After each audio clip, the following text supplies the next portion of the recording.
Tonight, discover why you wouldn't survive Renaissance romance, not because it was cruel, but because the beauty would overwhelm your modern heart. Imagine receiving a love letter so exquisitely crafted that each stroke of the quill whispers secrets your soul has never heard, where every glance across a piazza carried the weight of destiny, where love was an art form that could move mountains and topple kingdoms. Are you ready to fall completely? So find your coziest spot tonight. Let the soft glow of candlelight wash over you as we journey back to Florence. Pull those blankets close, take a deep breath, and allow yourself to drift into history's most tender embrace. And if this journey through love's past touches your heart, consider subscribing to Hearts in History. Now, close your eyes and let Renaissance romance carry you into the sweetest of dreams. Chapter 1: Whispering Stones. Our story begins where the Arno River cradles Florence in its gentle curve. Here, beneath arched stone bridges that have witnessed centuries of secret meetings, lovers once exchanged glances that could ignite empires, the very cobblestones beneath our feet. Remember the hurried footsteps of messengers carrying precious love letters, each stone a keeper of whispered promises and stolen kisses under starlit Tuscan skies. Picture yourself wandering through these narrow bylanes, where mosaicked walls tell stories of passion written in colored glass and golden light. The air carries the intoxicating blend of fresh parchment from the scriptoriums and sweet rosemary from hidden gardens. Every breath fills your lungs with the essence of a time when love was both forbidden fruit and sacred art, when romance required courage beyond measure. In this Renaissance world, love letters were not mere words on paper, they were masterpieces of the heart, each carefully crafted by scribes who understood that love deserved beauty. The parchment itself was chosen with the tenderness of a lover's caress, cream-colored, smooth as silk, waiting to receive ink that would carry emotions across time. These letters were art, devotion, and rebellion, all woven into elegant script. The art of calligraphy in Renaissance Florence was like learning to paint with pure emotion. Every curve of each letter held meaning, every flourish whispered secrets. Lovers spent months perfecting their handwriting, knowing that the beauty of their script would speak before their words were even read. A hastily written letter could doom a romance, while elegant penmanship could open the most guarded hearts. Imagine receiving such a letter, your fingers trembling as you break the wax seal, the paper still warm from the writer's touch, unfolding it slowly, savoring each moment before the words reveal themselves. The first glimpse of that carefully crafted handwriting making your heart skip, knowing that someone devoted hours to making these words worthy of your eyes. This was love made visible, tangible, eternal. But these love letters carried danger too. In a world where marriages were arranged by families, where love was often seen as weakness, secret correspondence could destroy reputations, and betrothals even threaten lives. Yet lovers persisted. They developed codes, secret symbols, hidden meanings woven into seemingly innocent prose, turning every letter into a thrilling act of rebellion against a world that feared passion's power. The bustling piazzas of Florence hummed with anticipation. Lovers arranged to pass each other at precise moments. A dropped handkerchief here, a meaningful glance there. The Piazza della Signoria became a stage where hearts performed their most dangerous dance, surrounded by marble statues that seemed to watch and judge, every encounter choreographed with the precision of the greatest Renaissance masters. Love as performance art. The vibrant frescoes adorning palazzo walls seemed to pulse with the same eager energy that filled young lovers' hearts. Botticelli's Venus, rising from her shell, mirrored the way love lifted souls from earthly concerns. Every painted cherub, every golden halo reminded Florentines that love was divine, that passion, when expressed with beauty and devotion, could transform mortals into something approaching the sacred.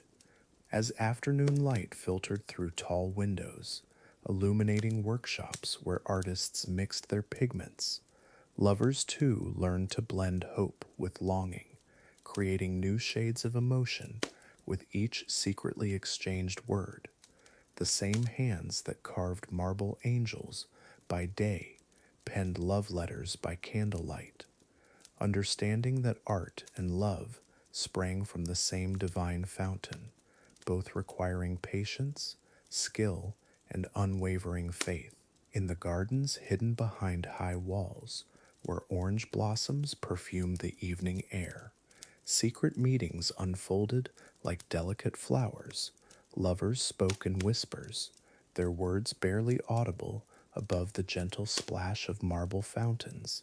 Here, surrounded by carefully tended beauty, they dared to dream of a future beyond family expectations, where love might triumph over duty, where hearts could choose their own destiny.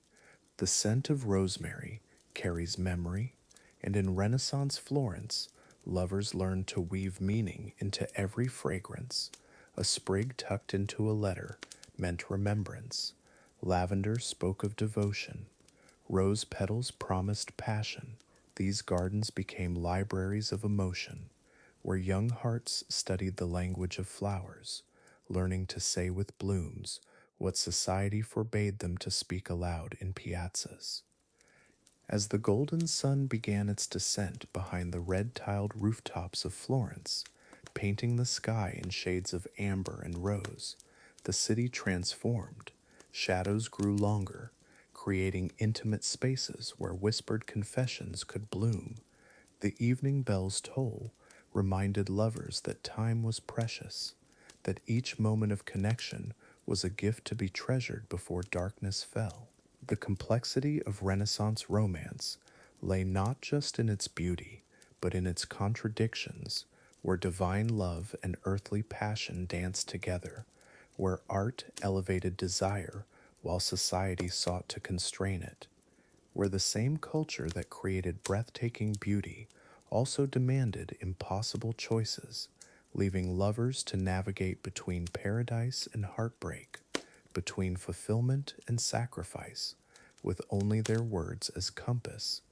As twilight settles over the Ponte Vecchio, its ancient stones holding fast the secrets of countless hearts that once beat with hope and longing, we prepare to dive deeper into a world where love was both art and rebellion, where every kiss was painted with the colors of eternity. Rest now, dear listener. Let Florence's whispers carry you toward dreams filled with Renaissance romance. Chapter 2, Vows Woven in Silk. We drift now from Florence's cobblestones to Venice's shimmering canals, where twilight paints the water in gold and rose. Here, beneath the marble arches of grand palazzos, love becomes currency, and marriage transforms into delicate negotiations, whispered over fine silks. The air carries salt and secrets, while gondoliers sing softly of hearts that beat between duty and desire. In this floating city of dreams, romance wears many masks. The canals reflect more than moonlight tonight. They mirror the complex dance of Venetian courtship, where every gesture carries weight, every glance holds meaning. In the merchant republic's golden age, love and commerce intertwine like silk threads on a loom. Young hearts learn early that passion must serve purpose, that tender feelings often bow to family fortune. Yet beneath the surface of arranged unions, true affection finds its way, quiet and persistent as the tide. Listen, can you hear the rustle of silk in the evening breeze? In the Rialto's trading halls, Merchants unfurled bolts of precious fabric, each thread telling stories of distant lands and careful craftsmanship. Here, marriages are woven like tapestries, combining family colors into new patterns. A young woman's dowry gleams in silk and gold, her future measured not just in love, but in ducats and political alliance. The fabric whispers of dreams deferred. In the shadows of San Marco, negotiations unfold with the precision of clockwork. Fathers speak in measured tones, weighing bloodlines against bank accounts, while their children steal glances across crowded piazzas. The marriage contract becomes a masterpiece of diplomacy, each clause carefully inked, each promise weighed in gold. Yet love, that stubborn force, refuses to be contained by parchment. It flows like water through the strictest of arrangements. She stands at her balcony, overlooking the Grand Canal, silk cascading around her like liquid moonlight. Her betrothal ring catches the lamplight, a symbol of duty wrapped around her finger. Below, gondolas glide past, carrying other stories, other hearts. The marriage her father arranged will unite two merchant dynasties, but her thoughts drift to another, a young artist whose eyes hold more warmth than all the gold in the Doge's palace. The silk merchant's stall becomes a sanctuary of whispered conversations. Bolts of crimson and azure stand sentinel as lovers find excuses to linger. The texture of fine fabric provides cover for stolen touches, fingertips that brush while examining thread count. Here, in the maze of market stalls, hearts speak in code. A chosen silk becomes a message, its color carrying meaning known only to two, love disguised as commerce, passion hidden in plain sight. Venice breathes with the rhythm of the tides, and love flows with the same inevitable force. In the palazzos of the wealthy, wives learn to smile at state dinners, while their hearts remember other faces. The city's labyrinthine canals mirror the complexity of human emotion, where public duty and private longing win through the same corridors. Each bridge crossed, each corner turned, leads deeper into the maze of forbidden feelings. The evening mist rises from the lagoon like sighs from countless hearts. In drawing rooms warmed by candlelight, young wives embroider their dreams into silk, each stitch a quiet rebellion against their prescribed fate. Their needles move with practiced precision, creating beauty from constraint, while their minds wander to what might have been. The tapestries they create tell stories their lips dare not speak, love preserved in thread and time. Behind the marble facades, secret meetings unfold like roses blooming in shadow. A message tucked into a prayer book, a glance held too long during Mass, a silk scarf dropped deliberately near a certain doorway. The language of hidden affection becomes an art form, as intricate as the lacework adorning noble gowns. Love finds its way through the strictest surveillance, patient and determined as water wearing away stone over centuries of gentle persistence. The bells of Venice chime the hour, their bronze voices carrying across water and stone. In her private chamber, she reads a letter by flickering candlelight, words that speak of devotion beyond duty, of hearts that choose their own course despite family decree. The paper trembles in her hands, not from fear, but from the overwhelming truth that love, true love, cannot be bought or sold, only given freely, like sunlight on water. The masquerade ball provides perfect cover for stolen moments. Behind elaborate masks, identities blur, and hearts speak more freely. Gold leaf and silk ribbons catch the torchlight as dancers spin through carefully choreographed encounters. A touch of hands during a pavane, whispered words behind painted fans. In this world of beautiful deception, true feeling finds expression through artifice, love wearing disguise to reveal itself more clearly than ever before. Dawn breaks over the lagoon in shades of pearl and amber. The night's secrets settle into memory like sediment at the bottom of ancient canals in grand palazzos. Marriages of convenience continue their quiet dance, while in hidden corners, authentic love writes its own rules. The silk merchants prepare their stalls for another day, their fabrics holding within their threads the dreams and desires of a city where beauty and heartbreak intertwine. She traces patterns in condensation on her window, watching gondoliers pull their crafts through morning mist. Each ripple on the water reminds her of choices made and unmade. The silk wedding dress hanging in her armoire represents security, status, everything her family desires. Yet her heart pulls toward uncertainty, toward a love that offers no guarantees except its own fierce truth.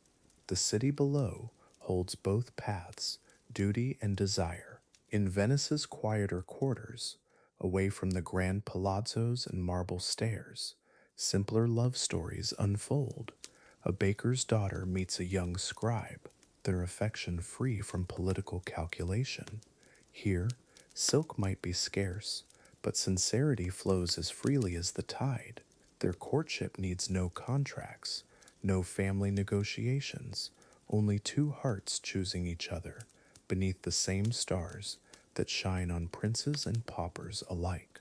Love in its purest form, the silk weavers work by lamplight, their fingers dancing across threads of gold and silver, creating fabrics that will drape the shoulders of brides, wrap the hopes of families, become heirlooms passed through generations.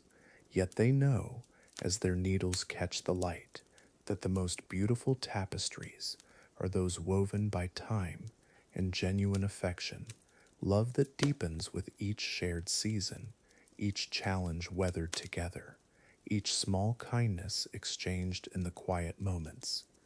As our journey through Venice's silk-wrapped secrets draws to a close, the canals continue their eternal flow, carrying new stories, new hopes.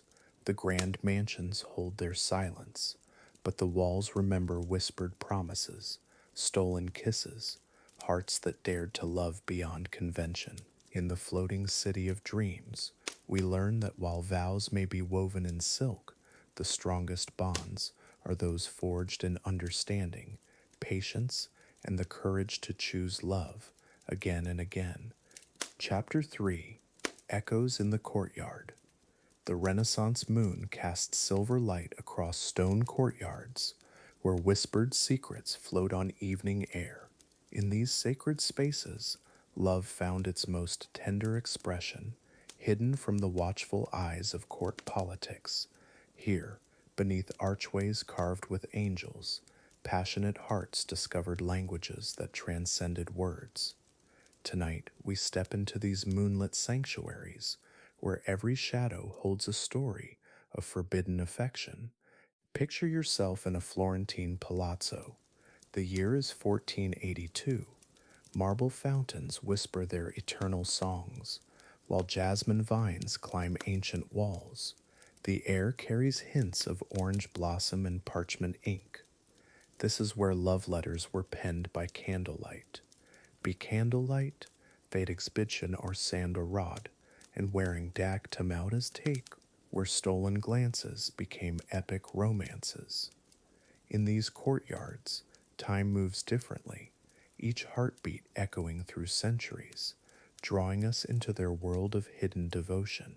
The Renaissance court was a theater of elaborate performance where every gesture carried hidden meaning, a dropped handkerchief, a lingering gaze across the dinner hall, the placement of a single rose. These became the vocabulary of secret love. Lovers developed intricate codes, speaking through flower arrangements and the careful timing of their appearance at evening prayers. Every movement was choreographed poetry, written in the language of yearning hearts. In the hushed galleries of the Medici Palace, young lovers discovered the art of subtle communication. A fan held just so meant, "Meet me in the garden." Wearing pearls on Tuesday signaled longing. The positioning of books on a library shelf could convey entire conversations. These elaborate codes protected tender hearts from the harsh realities of arranged marriages and political alliances. Love found its way through whispered signals and carefully orchestrated encounters. As twilight settles over cobblestone paths, we hear the gentle plucking of lute strings drifting from hidden alcoves. Renaissance musicians were the messengers of love, composing melodies that carried emotions too dangerous to speak aloud. Each note was a caress, each harmony a promise. These serenades floated through the evening air, reaching the windows of beloved listeners who understood every musical phrase as a declaration of undying devotion. The art of letter writing reached its most beautiful form in these secret Renaissance romances. Lovers spent hours crafting perfect sentences, each word chosen like a precious gem. They wrote on handmade paper, scented with lavender and rosewater. The ink flowed like liquid emotion, forming phrases that could melt the hardest heart. These letters were treasured like sacred relics, hidden in jewelry boxes and secret compartments, preserving love across the centuries. Petrarch's sonnets became the blueprint for expressing impossible love. Young courtiers memorized his verses, adapting them for their own secret beloveds. She walks in beauty like the morning sun became the rhythm of Renaissance hearts. These poets understood that love transcends physical presence. It lives in memory, in anticipation, in the space between heartbeats, where hope and longing dance together in eternal, beautiful tension. The concept of courtly love elevated romance to spiritual heights. Knights and ladies engaged in elaborate rituals of worship and devotion. A lady's favor, a silk ribbon or embroidered glove, became more precious than gold. These tokens were carried into battle, worn close to the heart, as talismans of protection. Love became a noble calling, a quest for perfection that purified the soul and inspired greatness in ordinary people.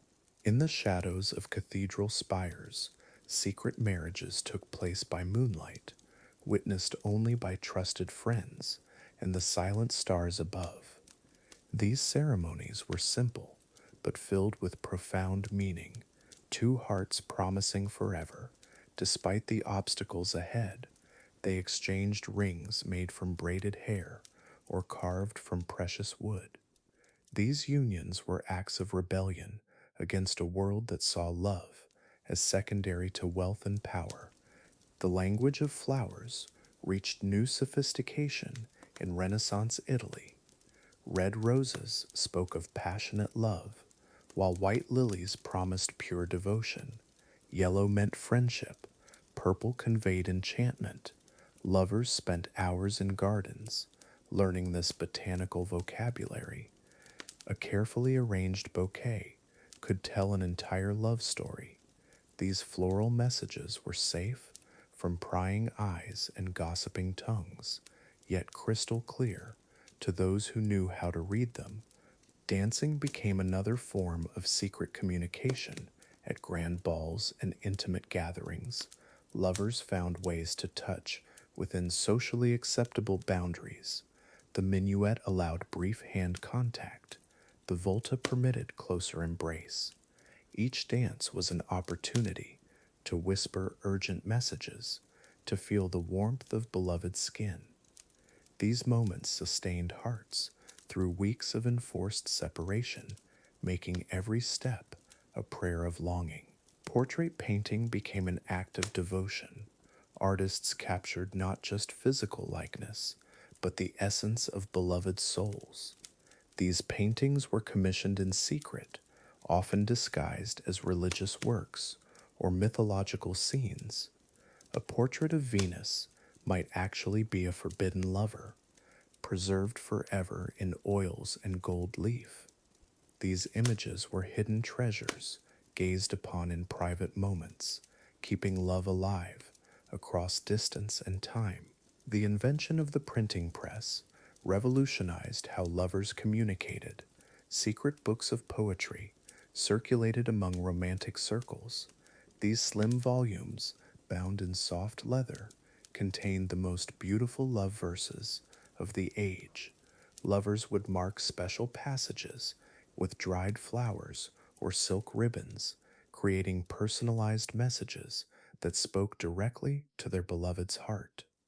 Literature became the vehicle for emotions too powerful for speech. In monastery gardens and convent courtyards, even religious devotion couldn't completely silence the call of human hearts. Forbidden romances bloomed like secret flowers behind stone walls.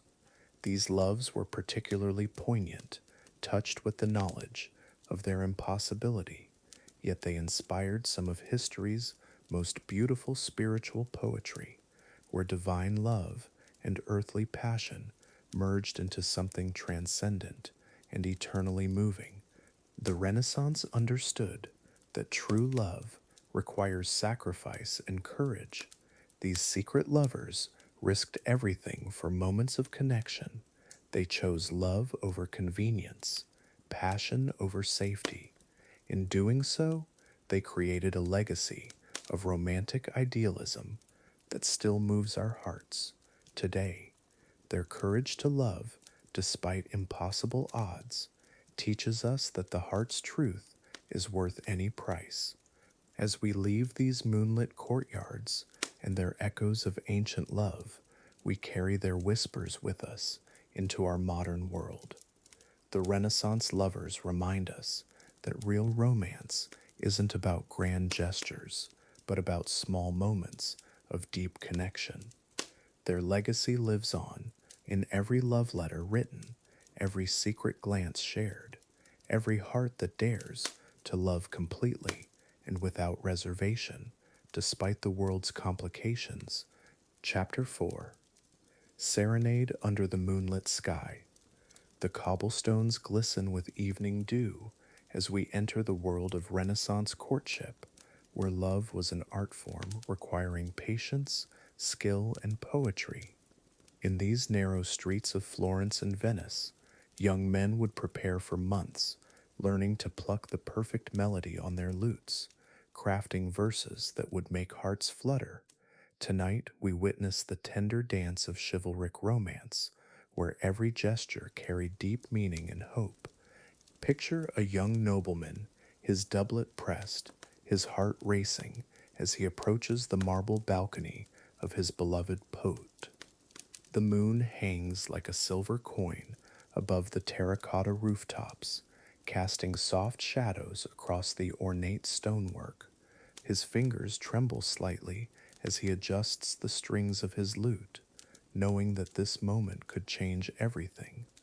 The night air carries the scent of jasmine and anticipation, while somewhere behind shuttered windows, his love waits, listening. The first notes ring out, clear and sweet in the stillness. Each plucked string sends ripples of emotion through the quiet square. His voice joins the melody, soft at first, then growing with confidence and passion. The words speak of devotion, of sleepless nights spent thinking of her smile, of dreams where they walk together through endless gardens. Above, a curtain moves slightly, the faintest hint that his serenade has found its intended audience, and his heart soars. But this ritual goes deeper than simple music. Renaissance courtship was a complex language of symbols and gestures. A flower dropped from a balcony meant encouragement, while a closed shutter suggested patience was needed.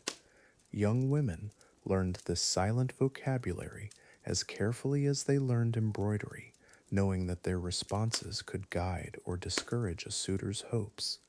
Every glance, every movement became part of an intricate dance of hearts. where timing and subtlety meant everything. The candlelight flickers against the marble, casting dancing shadows on the lover's hopeful face. These weren't simple romantic gestures, but carefully orchestrated performances that could last for months.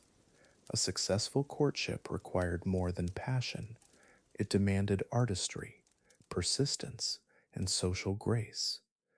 The young man below has practiced his songs with master musicians, studied poetry with learned scholars, all for this moment when love and art converge beneath the patient stars.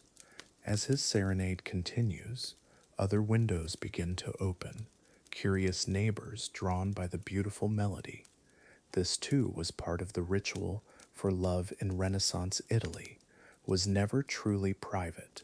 The community bore witness to these courtships, offering silent approval or gentle discouragement through their presence or absence. Tonight, the soft murmur of voices suggests approval, elderly couples remembering their own moonlit serenades, young hearts stirring with hope for their own romantic futures. The gifts that accompany such courtships were works of art themselves, intricate mosaics depicting scenes of devotion, miniature portraits painted on ivory, books of poetry bound in velvet and gold. Each offering told a story, revealed the depth of the suitor's feelings and his commitment to winning her heart. These weren't mere trinkets, but treasured keepsakes that spoke of respect, admiration, and the promise of a love that would endure like the art itself. The mosaic tradition holds special meaning. Craftsmen would spend weeks selecting perfect stones, arranging them into images of doves, roses, or intertwined hearts. Each tiny piece represented a day of longing, a moment of hope, a prayer for reciprocated love. When presented to his beloved, these artistic declarations became family heirlooms, passed down through generations as proof that true love creates beauty, that passion and patience can transform simple stones into eternal symbols of devotion. Listen to how the lute strings sing in the night air, that soft metallic whisper that seems to vibrate straight to the heart. Renaissance lute makers understood that their instruments carried more than music. They carried emotions, hopes, and dreams. The wood was chosen for its resonance, the strings for their ability to hold both delicate whispers and passionate crescendos.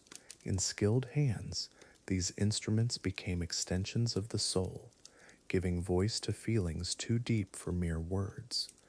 The marble balcony itself tells a story, carved with symbols of love and fidelity. Roses intertwined with thorns, reminding lovers that beauty comes with challenges. Doves in flight, representing souls seeking their perfect match. Even the stone's pale surface, glowing softly in the moonlight, was chosen to create the perfect stage for these nightly dramas. Every architectural detail designed to enhance the romance, to make each serenade feel like a scene from an eternal love story. As midnight approaches, the serenade reaches its crescendo. The young man's voice carries across the square, filled with all the longing and hope of youth. His words speak of futures painted in golden light, of hands held through seasons of joy and sorrow, of love that will outlast the marble and moonlight that witnesses it tonight. Above, a small gesture, a handkerchief dropped like a falling star, signals that his devotion has touched her heart. The symbolism in that simple handkerchief runs deeper than we might imagine in Renaissance courtship. Every object carried meaning. White fabric represented purity of intention, while its delicate lace spoke of femininity and grace. The act of dropping it, rather than throwing it, suggested gentle encouragement without impropriety. These subtle communications allowed young people to express their feelings while maintaining the social proprieties that protected both their reputations and their hearts. The chase of love in these times required extraordinary patience. Courtships could span years, with serenades marking the changing seasons. Spring brought songs of new hope, summer carried passionate declarations, autumn whispered of enduring commitment. Winter promised warmth against life's coldest moments. Through it all, the marble balcony stood witness, weathering storms and celebrations alike, becoming a silent testament to the power of persistent, patient love that refuses to surrender to time or circumstance. As dawn's first light begins to touch the eastern sky, our serenade draws to its gentle close. The young man's voice softens to a whisper, his final notes hanging in the air like morning mist. The candle burns low, its flame dancing, one last dance before surrendering to the approaching daylight. This ritual of love, repeated countless times across countless balconies, has woven itself into the very fabric of human romance, leaving echoes that still resonate today. The sweet serenade fades into memory, but its impact lingers like perfume in the morning air. These moments of vulnerability and hope, when hearts opened beneath starlit skies, created bonds that transcended the ordinary rhythms of daily life. They reminded lovers that romance requires courage, that beauty demands risk, that the most precious treasures in life, love, art, music, poetry, are found not in safety, but in the brave act of reaching across darkness toward another soul. Now, as we prepare to leave this moonlit square, we carry with us the echoes of that tender music, the image of candlelight on marble, the memory of love declared beneath patient stars.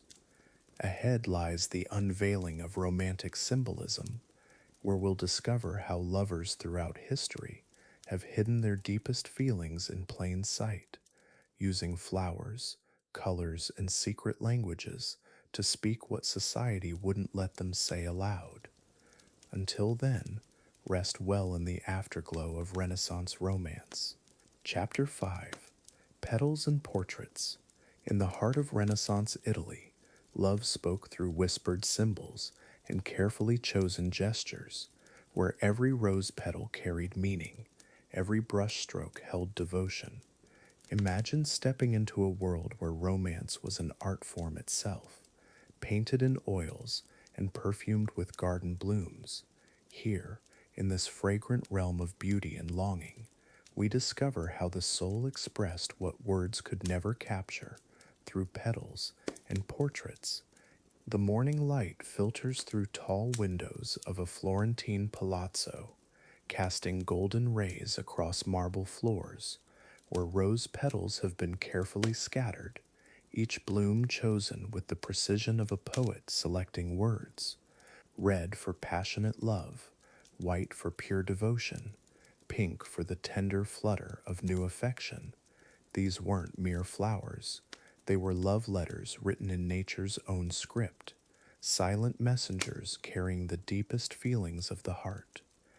In Renaissance society, the language of roses was understood by every beating heart.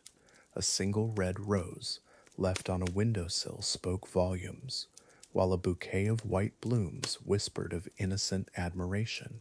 Lovers learned to read these floral codes like sacred texts, understanding that the number of petals, the way stems were tied, even the hour they were delivered, all carried meaning in this beautiful, complex dance of courtship and desire. But roses weren't the only messengers of love. Commissioned portraits became windows to the soul, capturing not just physical beauty, but the essence of longing itself. Wealthy patrons would hire master painters to immortalize their beloved's likeness, knowing that when separation came, as it often did, they would still have those gentle eyes, that soft smile, frozen forever in oils and devotion, a tangible piece of love to hold through lonely nights. Picture the artist's studio filled with the rich scent of linseed oil and pigment, where Leonardo, Botticelli, and their contemporaries worked magic with brush and palette.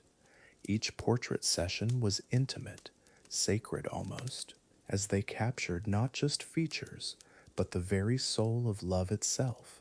The subject's eyes would shine with thoughts of their beloved, and somehow, mysteriously, that luminous emotion would transfer onto canvas, becoming eternal.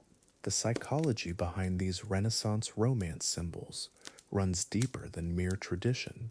Roses and portraits served as what we might call transitional objects, bridges between the physical and emotional world, when lovers held a rose or gazed upon a painted face.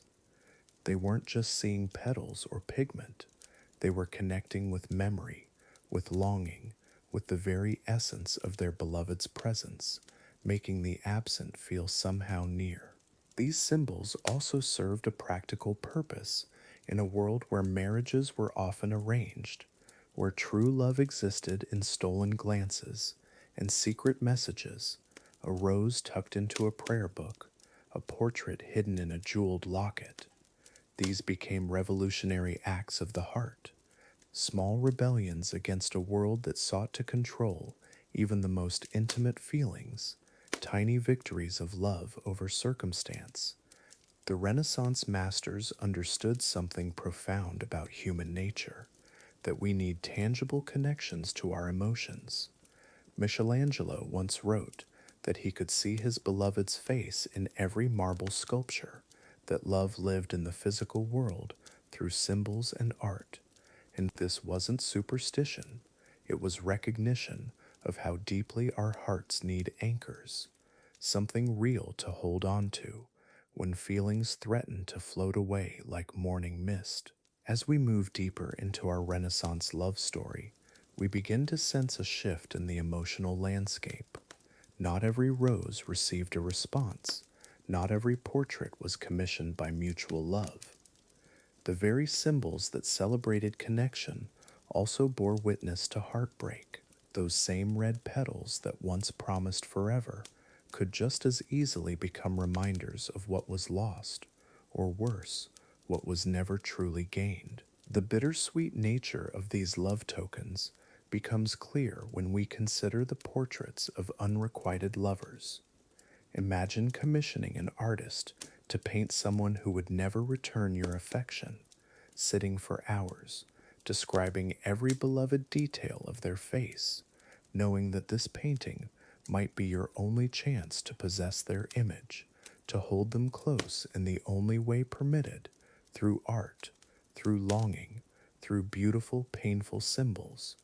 These Renaissance love symbols also reveal the era's understanding of melancholy, what they called amor heroes, the sweet sadness of loving without hope. Roses that wilted became metaphors for fading dreams, portraits that captured smiles never meant for the viewer.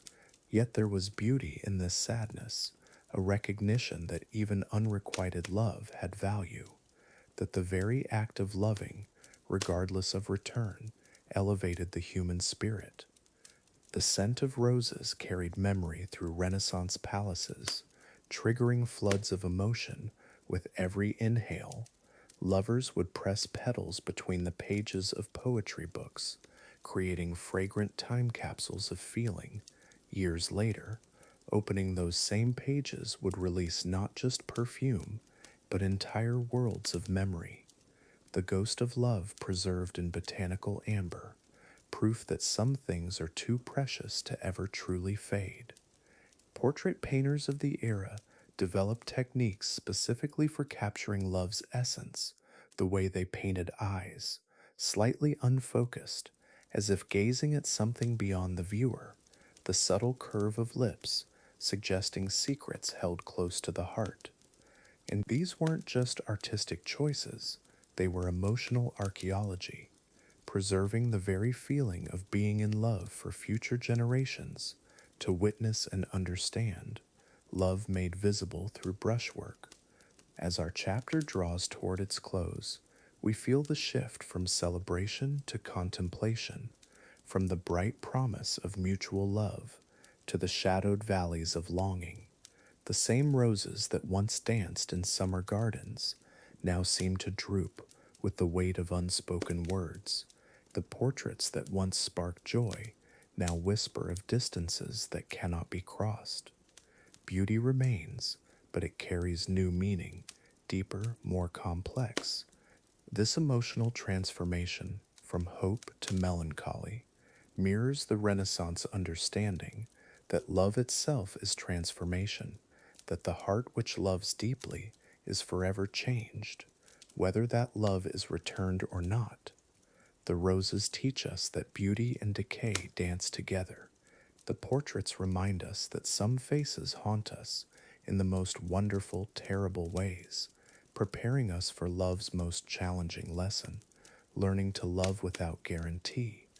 And so we leave the realm of petals and portraits, carrying with us the fragrant memory of Renaissance romance, understanding now how symbols become bridges between hearts, how art preserves what time threatens to steal.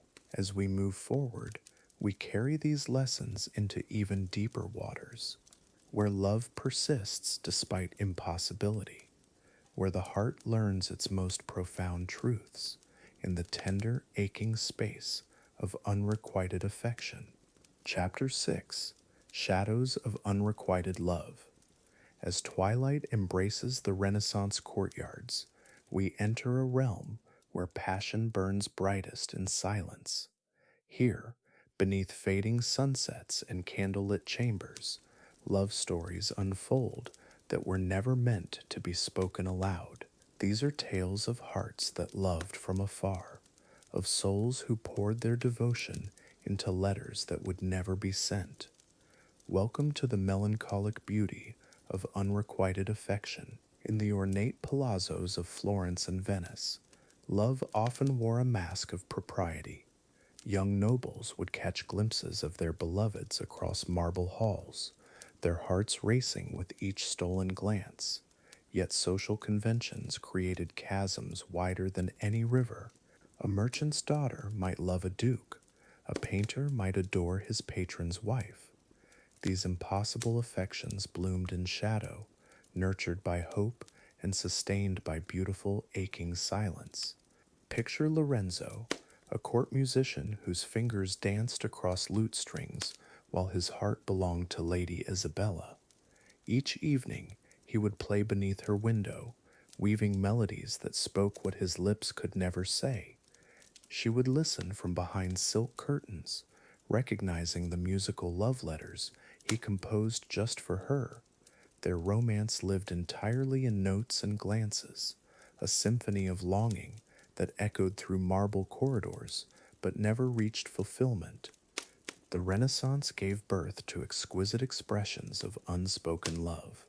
Poets like Petrarch immortalized their distant beloveds in sonnets that captured every nuance of yearning. These weren't stories of conquest or possession, but celebrations of love's ability to elevate the soul. In ornate script, they penned verses about eyes that held starlight, voices that carried angels' whispers. Their words became monuments to feelings that society deemed impossible, yet art proclaimed eternal. Behind convent walls, Sister Margarita kept a secret collection of pressed flowers. Each bloom marked a memory of Giovanni, the young architect who designed her convent's chapel. Their eyes had met during construction, sharing a moment of recognition that transcended their separate worlds. She watched him work from her cell window, memorizing the way sunlight caught his concentrated expression. When he departed, she gathered petals from the garden he'd admired, pressing them between prayer book pages. The art of courtly love transformed rejection into refinement. Knights would dedicate their lives to ladies who could never be theirs, finding nobility in service without reward. This wasn't defeat, but a form of spiritual elevation. They wore their beloved's colors into battle, carried silk scarves as talismans and composed ballads that celebrated the privilege of loving someone so far above them. Their devotion became a testament to love's power to ennoble even hopeless situations.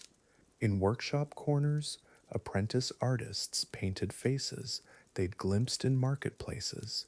Alessandro captured Maria's smile in countless Madonna portraits, each brushstroke a prayer he couldn't voice. She was the baker's wife who sold bread near his master's studio, unaware that her laughter had become his muse. Every fresco angel bore her features. Every painted saint reflected her gentle spirit. Through art, he loved her into immortality, creating beauty from his beautiful, impossible longing. Letters became sanctuaries for feelings too dangerous to speak. Hidden beneath floorboards and tucked inside book spines, these manuscripts revealed hearts laid bare in elegant script. My dearest impossible dream, began one such letter. I write these words knowing they will never reach your hands, yet writing soothes the ache that speaking would only worsen. These confessions, never sent but carefully preserved, became poetry born from the purest form of love. Selfless and eternal, gardens became theaters for silent courtship rituals. Lady Elena would arrange white roses when her heart felt hopeful, red when passion overwhelmed her, yellow when doubt crept in. Count Roberto learned to read her floral language from his adjacent estate, responding with his own garden arrangements. Their love affair bloomed entirely in botanical conversations, each season bringing new chapters to their wordless romance, two hearts speaking through petals and stem placement, composing love stories in living color. The melancholy of unrequited love found its voice in Renaissance music. Composers created pieces that captured the exquisite pain of loving without return. These weren't songs of bitterness, but celebrations of love's ability to inspire beauty even in absence. Madrigals spoke of hearts that burned sweetly in silence, of souls that found meaning in their very yearning. The music acknowledged that some loves were meant to remain dreams, precious precisely because they transcended earthly limitations. Master craftsmen carved their secret affections into cathedral stones, hidden among gargoyles and saints. They sculpted beloved faces that would watch over their cities for centuries. Giovanni the stonecutter immortalized his patron's daughter in an angel's features, knowing that each morning sunlight would kiss the stone lips he could never touch. These architectural love letters stood as testaments to feelings carved deeper than marble, more enduring than any spoken word or written promise. In monastery scriptoriums, Brother Francis illuminated manuscripts with borders that told forbidden stories. Between sacred texts, he painted tiny portraits of Clara, the noble woman whose charity visits brought light to his cloistered world. His golden leaf angels bore her expression, his painted doves carried messages his vows prevented him from speaking. Each illuminated page became a prayer and a love song, combining devotion to God with his hopeless, beautiful human affection. The shadows of unrequited love stretched across Renaissance society, touching lives in ways both tragic and transcendent. These stories remind us that love's greatest gift isn't always union, but the capacity to feel deeply, to create beauty from longing, and to find meaning in devotion itself. In their silent suffering, these lovers discovered that the heart's ability to love without condition was perhaps humanity's most noble characteristic, transforming personal anguish into universal art. As evening light faded over Renaissance Italy, these stories of silent love took on an almost sacred quality. The very impossibility of their affections seemed to purify them, elevating earthly desire into something approaching the divine, Poets wrote that unrequited love taught souls to love without possessing, to find joy in another's existence rather than their own fulfillment. In learning to love hopelessly, they discovered love's truest nature, selfless, eternal, and infinitely beautiful in its surrender. These tales of Renaissance unrequited love left us treasures that outlived their sorrow. Museums now display paintings born from impossible affections. Libraries preserve poetry written to unattainable beloveds, and cathedrals still showcase stone faces carved by lovesick artisans. What began as personal anguish became humanity's artistic heritage, their silent suffering transformed into songs, sonnets, and sculptures that continue to move hearts centuries later, proving that love's greatest achievements sometimes emerge from its deepest shadows. As we close this chapter on love's shadows, we prepare to explore how faith and romance intertwined in Renaissance hearts. For many of these silent lovers found solace in spiritual devotion, transforming earthly longing into divine connection. The same hearts that ached with impossible affection often turned to prayer, discovering that love's capacity to transcend earthly boundaries made it sacred. In our next journey, we'll see how romantic yearning and religious devotion dance together in Renaissance souls. Chapter 7: Faith Entwined with Love. Beneath towering cathedral spires, where morning light filters through stained glass windows, we discover how the sacred and romantic dance together in Renaissance hearts. The soft echo of footsteps on marble floors, the gentle rustle of silk against stone. Here, in these hallowed spaces, love found its most profound expression, where whispered prayers met whispered promises, and devotion took on layers deeper than the human heart had ever known before. The air inside these sacred walls carries something extraordinary, a hushed reverence that wraps around you like velvet. Candles flicker against ancient stone, casting shadows that seem to hold centuries of secrets. It's here, in the gentle hum of evening vespers, that we begin to understand how faith shaped the very language of love, how prayer and passion intertwined like fingers clasped in devotion, creating something beautiful, something eternal. In Renaissance Italy, love letters often began with invocations to the divine. Lovers would write Dio volendo, meaning God willing, before declaring their earthly affections. This wasn't mere formality, it was recognition that true love required divine blessing, that the heart's deepest longings needed heaven's gentle approval. These tender souls understood something we might have forgotten, that love, in its purest form, connects us to something far greater than ourselves. Picture Maria and Lorenzo, meeting in the shadows of Santa Maria Novella.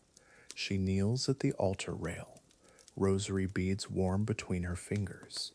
He enters quietly, genuflects, then takes his place 3 pews behind.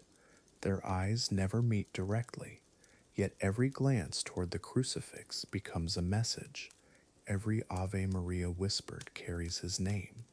In this sacred choreography, love found its rhythm, patient, reverent, infinitely tender. The practice of courtly devotion borrowed heavily from religious ritual. Lovers would speak of serving their beloved as monks served God. They wrote of spiritual ecstasy when describing romantic longing. The language of divine worship became the vocabulary of earthly love. Every night, this wasn't blasphemy, but recognition that the capacity to love deeply, whether human or divine, springs from the same sacred well within the soul, the same yearning for connection, for unity, for transcendence. Secret marriages often took place in cathedral chapels during early morning hours when only the most devout were present for lauds. The bride and groom would kneel before a statue of the Virgin Mary, whispering vows witnessed by marble saints and painted angels. These weren't illegal unions, but private ones, blessed by sacred space, even when family approval was absent, the cathedral becoming a sanctuary for love that defied convention yet honored God. The confessional booth held more secrets than sins. Young lovers would slip folded notes behind the wooden screens, trusting their parish priests to deliver messages. Father, I have committed the sin of loving unwisely, a young woman might whisper, and the wise priest, understanding the human heart, would counsel patience rather than condemnation. These sacred spaces became unexpected allies in matters of the heart, where divine mercy met human longing with infinite compassion. Cathedral bells marked more than the hours of prayer. They became the soundtrack to stolen glances and whispered promises at vespers. When the bronze voice called across the city, lovers knew to look toward their beloved's window. At Compline, the final toll meant it was time for dreams. These ancient rhythms organized not just religious life, but romantic life, the divine heartbeat of the city, synchronizing with the flutter of earthly hearts. Religious feast days provided perfect cover for romantic meetings during the celebration of Santa Lucia, when candles filled every window. Lovers could meet beneath the statue of the patron saint of sight, she who helps us see clearly. They would pray together for wisdom and love, for eyes to recognize true devotion. These festivals blended public celebration with private devotion, where community joy created space for individual hearts to find each other. The story of Saint Valentine was whispered in cathedral alcoves long before it became commercialized. This priest, who secretly performed Christian weddings during Roman persecution, his martyrdom for love's sake, resonated deeply in Renaissance hearts. Couples would visit his relics, leaving small tokens, a pressed flower, a lock of hair, a brief note, asking his intercession not for passion, but for the grace to love faithfully, to love as Christ loved, selflessly, eternally. Sacred music provided the harmony for earthly romance, the pure notes of Gregorian chant, floating through stone arches, seemed to lift human love toward heaven. Composers began weaving secular melodies into religious motets, love songs disguised as hymns, where my beloved could refer to either earthly sweetheart or divine bridegroom. This musical ambiguity allowed hearts to sing their deepest longings, whether directed toward heaven, toward earth, or beautifully toward both. Pilgrimage routes became pathways to romantic adventure.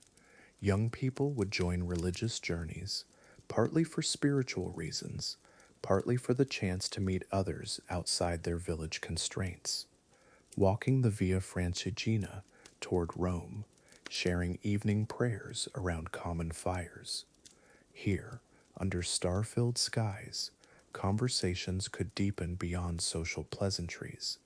Faith became the bridge that allowed hearts to recognize kindred spirits, pilgrimage transforming into a journey toward both divine and human love. The practice of reading scripture together created intimate bonds. Lovers would meet in monastery gardens, sharing a single illuminated psalter, their fingers touching as they turned pages, finding in the Song of Songs a mirror for their own longing. My beloved is mine, and I am his. These ancient love poems, sanctified by inclusion in Holy Scripture, gave permission for passion, proof that desire itself could be sacred when offered with pure intent. Evening prayers in private chapels often included intercessions for absent lovers. Candles lit before painted Madonnas carried silent pleas for protection, for guidance, for the grace of reunion. These weren't superstitions, but profound acts of trust, placing beloved hearts into divine care, recognizing that love, like faith, requires surrender, that the deepest connections form not through grasping, but through releasing, through trusting providence to weave hearts together in perfect timing. As twilight settles over the cathedral spires, we see how faith and love created something larger than either could achieve alone. Not the diminishment of passion, but its elevation, not the denial of earthly joy, but its consecration.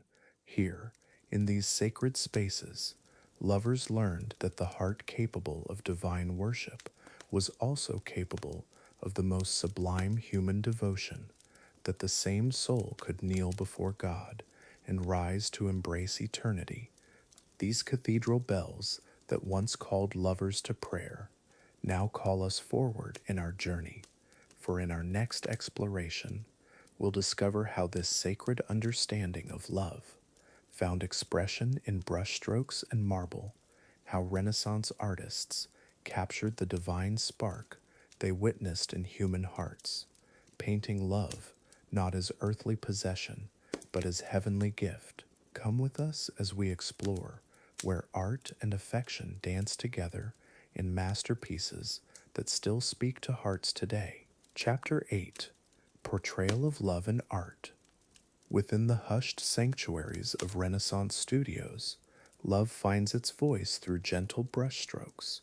Here, where sunlight filters through tall windows, masters like Botticelli and Raphael breathed life into canvas, their hands guided by something deeper than technique. The air carries whispers of linseed oil and pigment, while shadows dance across easels holding tomorrow's masterpieces. In these sacred spaces, emotion becomes eternal, captured forever in layers of paint and devotion.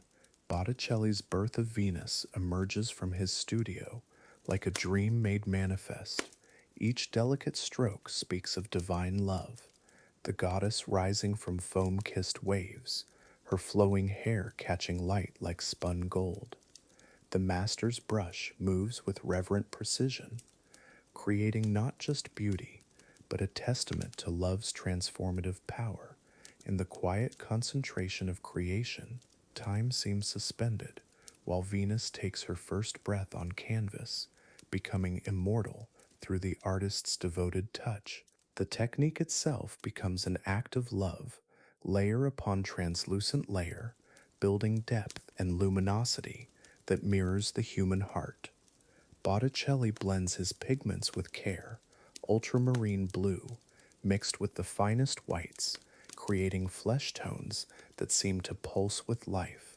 His studio apprentices grind colors by hand, the rhythmic sound creating a meditative backdrop, while the master adds final touches that transform mere paint into something that will speak of love for centuries to come. Across the courtyard, Raphael contemplates his three graces, three figures intertwined in eternal dance, their poses speaking of sisterly affection and divine harmony.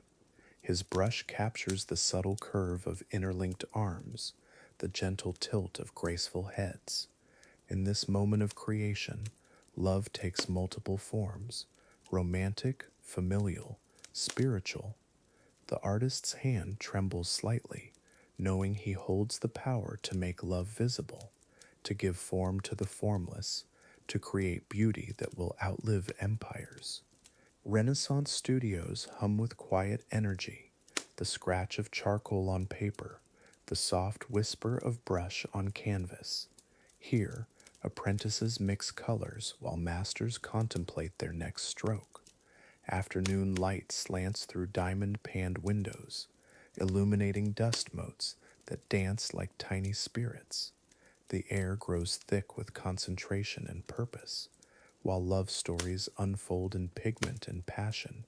Each studio becomes a sanctuary where human emotion transforms into something eternal, something beautiful, something that will speak across centuries.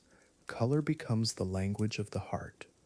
Vermilion red whispers of passion, while ultramarine blue speaks of devotion deep as heaven.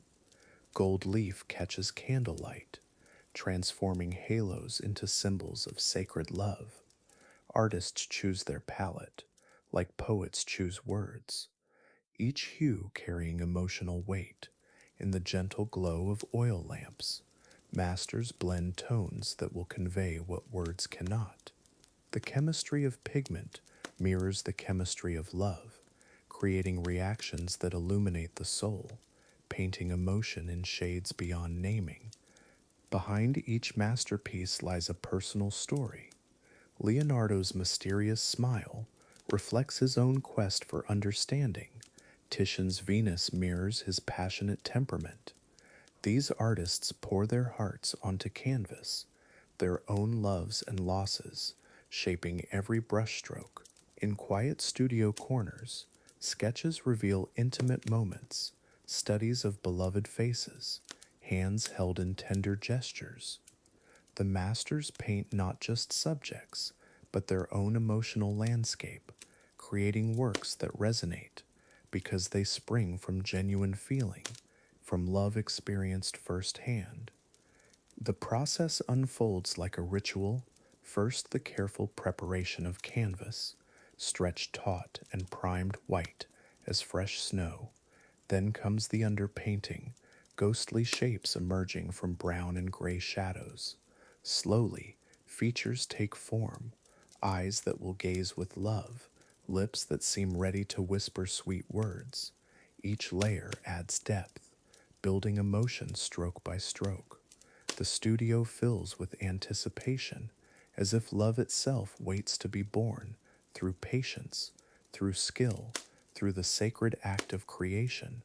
Wealthy patrons commission works of love, portraits celebrating betrothal, paintings honoring family bonds. In hushed negotiations, terms are agreed upon, but the true payment comes later, when the finished work moves hearts to tears, when love is recognized in pigment and gold. The patron's gold coins matter less than the artist's golden touch, transforming commission into communion, business into beauty. In these transactions, love finds its market value, yet remains priceless, beyond any earthly currency or measure. Hidden symbols weave through romantic paintings like secret messages. A red rose speaks of passion, while white lilies whisper of purity. Dogs represent fidelity. Oranges symbolize fertility.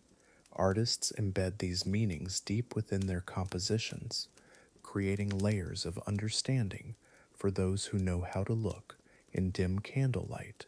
Viewers discover new details, new meanings. The paintings become puzzles of the heart, speaking in a visual language older than words, more universal than any spoken tongue, timeless as love itself. Through different periods, love's portrayal evolves like a living thing. Early Renaissance love appears divine, ethereal, touched by heaven. Later masters bring it to earth, making it human, tangible, passionate. Giotto's lovers gaze with medieval restraint, while Caravaggio's figures burn with Baroque intensity. Each generation redefines what love looks like, how it moves, how it breathes. The canvas becomes a mirror, reflecting not just individual love, but an entire culture's understanding of the heart's deepest mysteries and most cherished dreams. Light and shadow become collaborators in love's portrayal. Chiaroscuro technique bathes lovers in dramatic illumination, faces emerging from darkness like hope, from despair. Rembrandt masters this interplay, creating portraits where light itself seems to love his subjects, gentle, caressing, revealing. In these contrasts, love finds its perfect metaphor, the brightness of joy, the shadows of longing, the subtle gradations between passion and tenderness, between presence and memory, between the seen and the deeply felt, eternally beautiful. The studio breathes with life. Turpentine and linseed oil create an intoxicating perfume.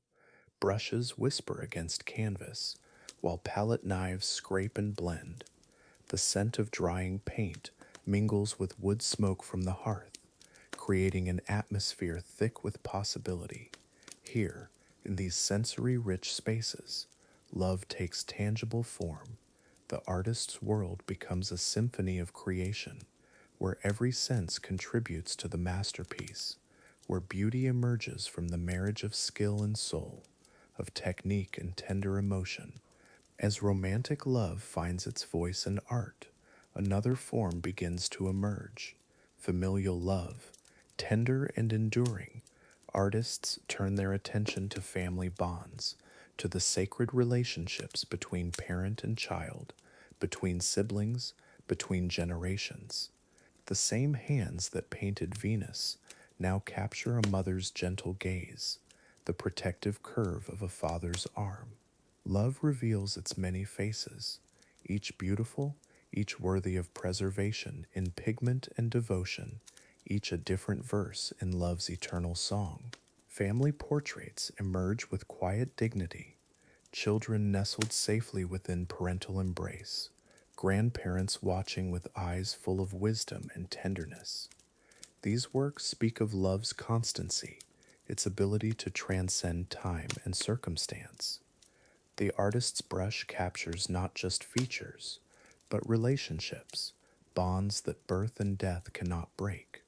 In these family groupings, love shows its most enduring face, protective, nurturing, eternal. The canvas becomes a sanctuary where family love lives forever, safe from time's passage, precious beyond measure. In the quiet aftermath of creation, when the final brushstroke dries, love stands revealed in all its forms. Art becomes love's eternal witness, preserving moments that would otherwise fade, keeping alive the tenderness of a glance, the warmth of an embrace, the sacred bond between souls. These masterpieces speak across centuries, whispering that love endures, that beauty matters, that the human heart's deepest longings deserve to be honored, celebrated, remembered, forever and always, in pigment and gold, in light and shadow, in art. Chapter 9: Love Amidst Blood Ties. In the grand palazzos of Renaissance Italy, love wore many faces, but perhaps none more complex than the bonds that tied families together. Here, affection flowed through bloodlines like rivers through ancient valleys, carrying with it the weight of duty, the warmth of protection, and the subtle currents of political ambition. Tonight, we explore how family love shaped the very foundations of Renaissance society, where every embrace held both tenderness and strategy. Picture a Florentine mother in 1485, her hands gentle as she braids her daughter's hair, yet her mind calculating which marriage alliance might elevate their house. This was the paradox of Renaissance parenthood: genuine love intertwined with dynastic necessity. Parents cherish their children deeply, showering them with art, music, and poetry, while simultaneously viewing them as precious chess pieces in the grand game of family advancement. Love and strategy dance together in every lullaby.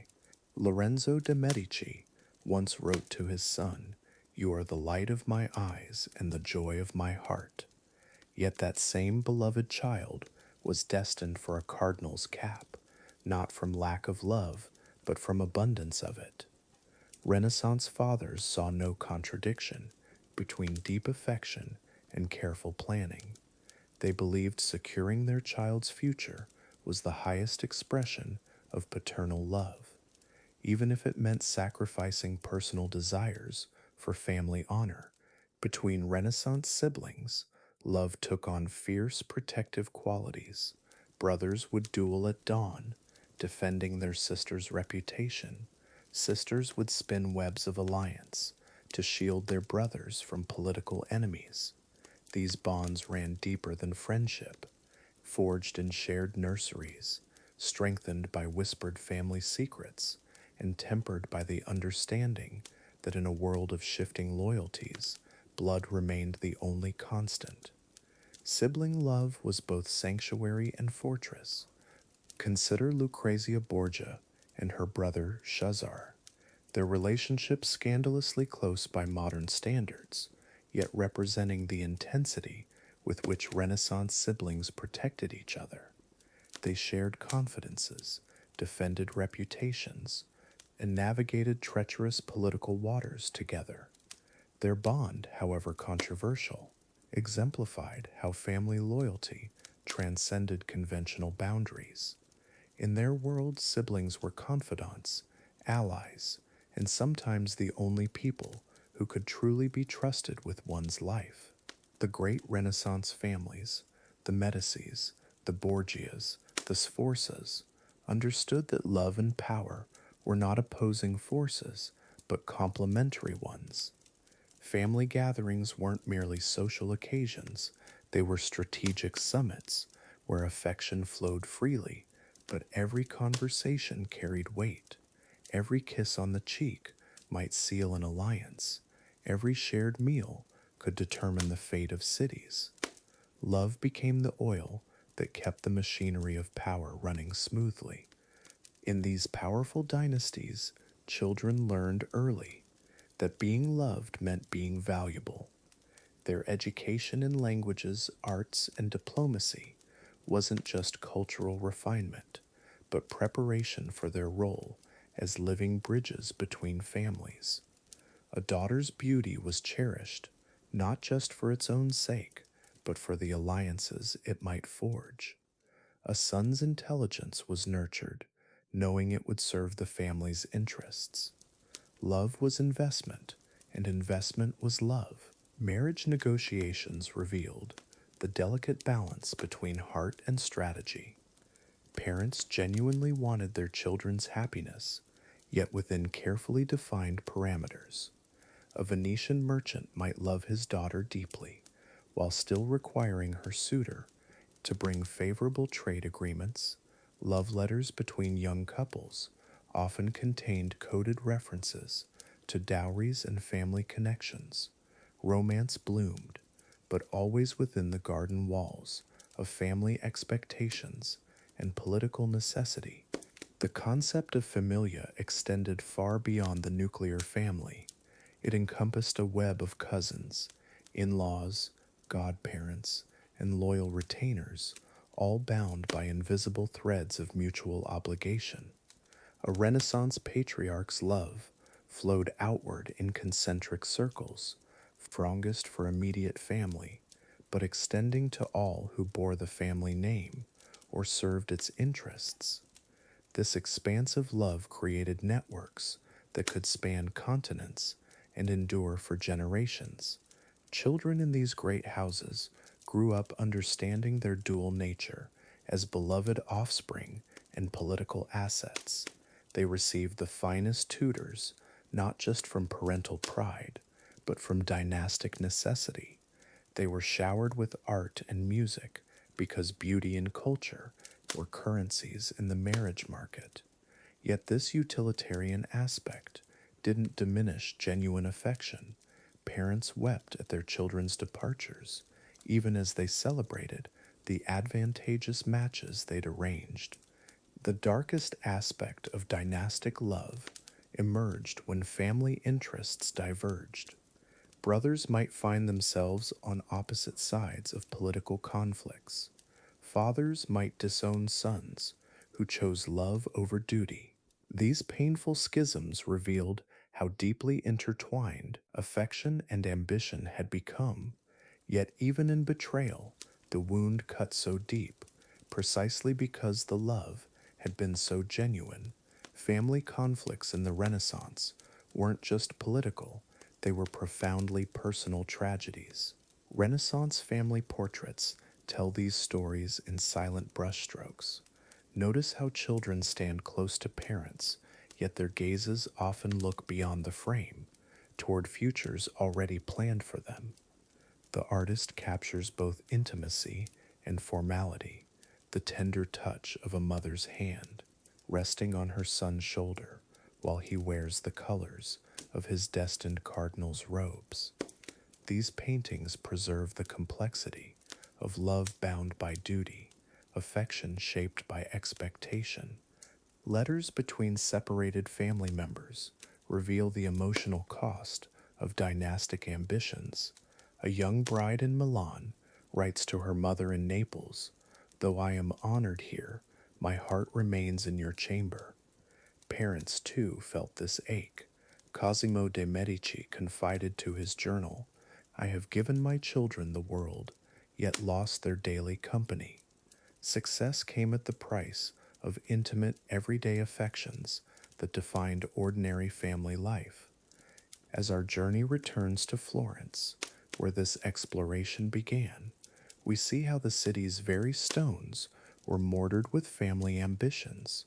The Duomo's dome, the Ponte Vecchio, the magnificent palazzos, all rose from the interplay of family pride and civic love.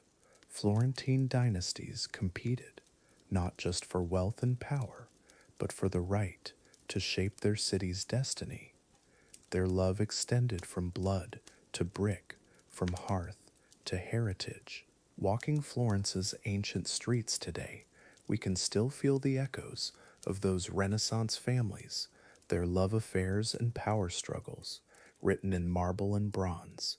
The Medici coat of arms, adorning countless facades, speaks of a family's determination to be remembered, to transform personal affection into public legacy.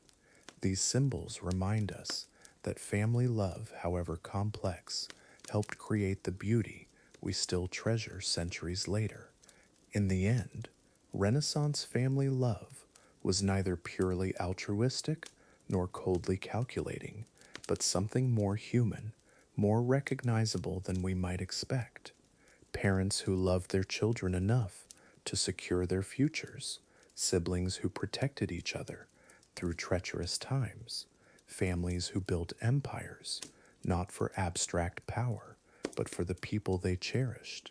Their love was complicated, strategic, passionate, and ultimately deeply, recognizably human, just like our own. As our journey through Renaissance love draws us back to Florence, the city where whispers first began to weave their magic, cobblestones seem to hum with familiar stories, stories we now understand with deeper hearts.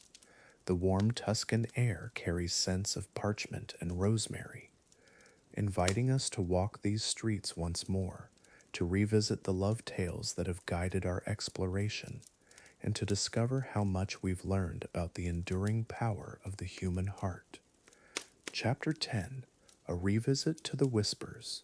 Here in Florence, where our adventure began, the familiar archways and hidden courtyards welcome us like old friends, but now we see them through different eyes, eyes that have witnessed the intricate dance of Renaissance romance, the subtle games of affection that once seemed mysterious now reveal themselves as timeless expressions of human longing. Each shadow holds deeper meaning. Each carved stone speaks of love's eternal language. The Medici gardens still whisper their secrets, but now we understand their coded messages, the placement of certain flowers, the timing of evening strolls, all carefully orchestrated moments of connection. Lovers once walked these same paths, their hearts beating with the same hopes we carry today. The cypress trees stand as silent witnesses, their branches having sheltered countless stolen glances, countless promises made in the golden light of Tuscan sunsets, love transcending centuries. We return to the Palazzo Vecchio, where courtly intrigue once danced through marble halls, noble families weaving webs of alliance and affection, every gesture calculated, every word chosen with care. Yet beneath the political maneuvering, genuine hearts found ways to speak, a glance across a crowded ballroom, a handkerchief dropped deliberately. These small acts of rebellion against arranged matches, whisper of love's determination to bloom, even in the most controlled environments. The hidden passages of the palazzo now reveal their romantic purpose, secret doorways that allowed forbidden meetings, narrow staircases where lovers risked everything for stolen moments. These walls have absorbed centuries of whispered confessions, of tearful farewells, of joyous reunions. The very stones seem to pulse with the emotional intensity of hearts that dared to choose love over duty, their courage echoing through time, inspiring us to honor our own deepest feelings. In the market squares of Florence, where once merchants hawked their wares, hidden affairs bloomed like spring flowers, a baker's daughter catching the eye of a young artist, their romance conducted through coded gifts, a special pastry left at dawn, a small painting hidden beneath market goods. These ordinary spaces transformed into stages for extraordinary love, proving that passion finds a way, regardless of social boundaries or family expectations. The workshop districts tell stories of love born from shared purpose, artisans and apprentices whose hearts aligned with their craft, a sculptor's hands teaching another to shape clay, becoming an excuse for tender touch, the rhythm of hammering metal, matching the beating of two hearts in sync. These relationships, built on mutual respect and common dreams, often proved more lasting than marriages arranged purely for political gain. Love rooted in understanding, growing stronger with time. Yet marital alliances too could blossom into genuine affection, arranged marriages that began as political necessities, slowly warming into tender partnerships. Letters between spouses reveal transformation from formal duty to genuine care to deep and abiding love. These unions teach us that the heart can grow, can learn to love what it initially resisted, that time and kindness can nurture affection, even when passion wasn't the starting point. Love adapting, evolving, enduring. The churches of Florence hold their own romantic secrets, where couples found ways to communicate during Mass, a particular pew, a specific prayer book, subtle signals in sacred spaces, love finding expression, even in the most reverent settings, wedding ceremonies that celebrated not just union, but the triumph of two hearts finding each other, despite obstacles, despite opposition, faith and love intertwining, creating bonds blessed by both heaven and earth, eternally connected. Now, as we walk these familiar streets, we carry new understanding, the layers of meaning in Renaissance romance, no longer hidden from our view. We see the depth beneath surface rituals, the genuine emotion behind formal courtesies, the human heart's persistent quest for connection, transcending centuries of change, the same hopes, the same fears, the same joy when love is found and cherished and allowed to grow into something beautiful, something lasting. The parchment and rosemary scents, once simply pleasant aromas, now carry emotional weight. Parchment representing all the love letters, all the poems, all the written promises that survive today.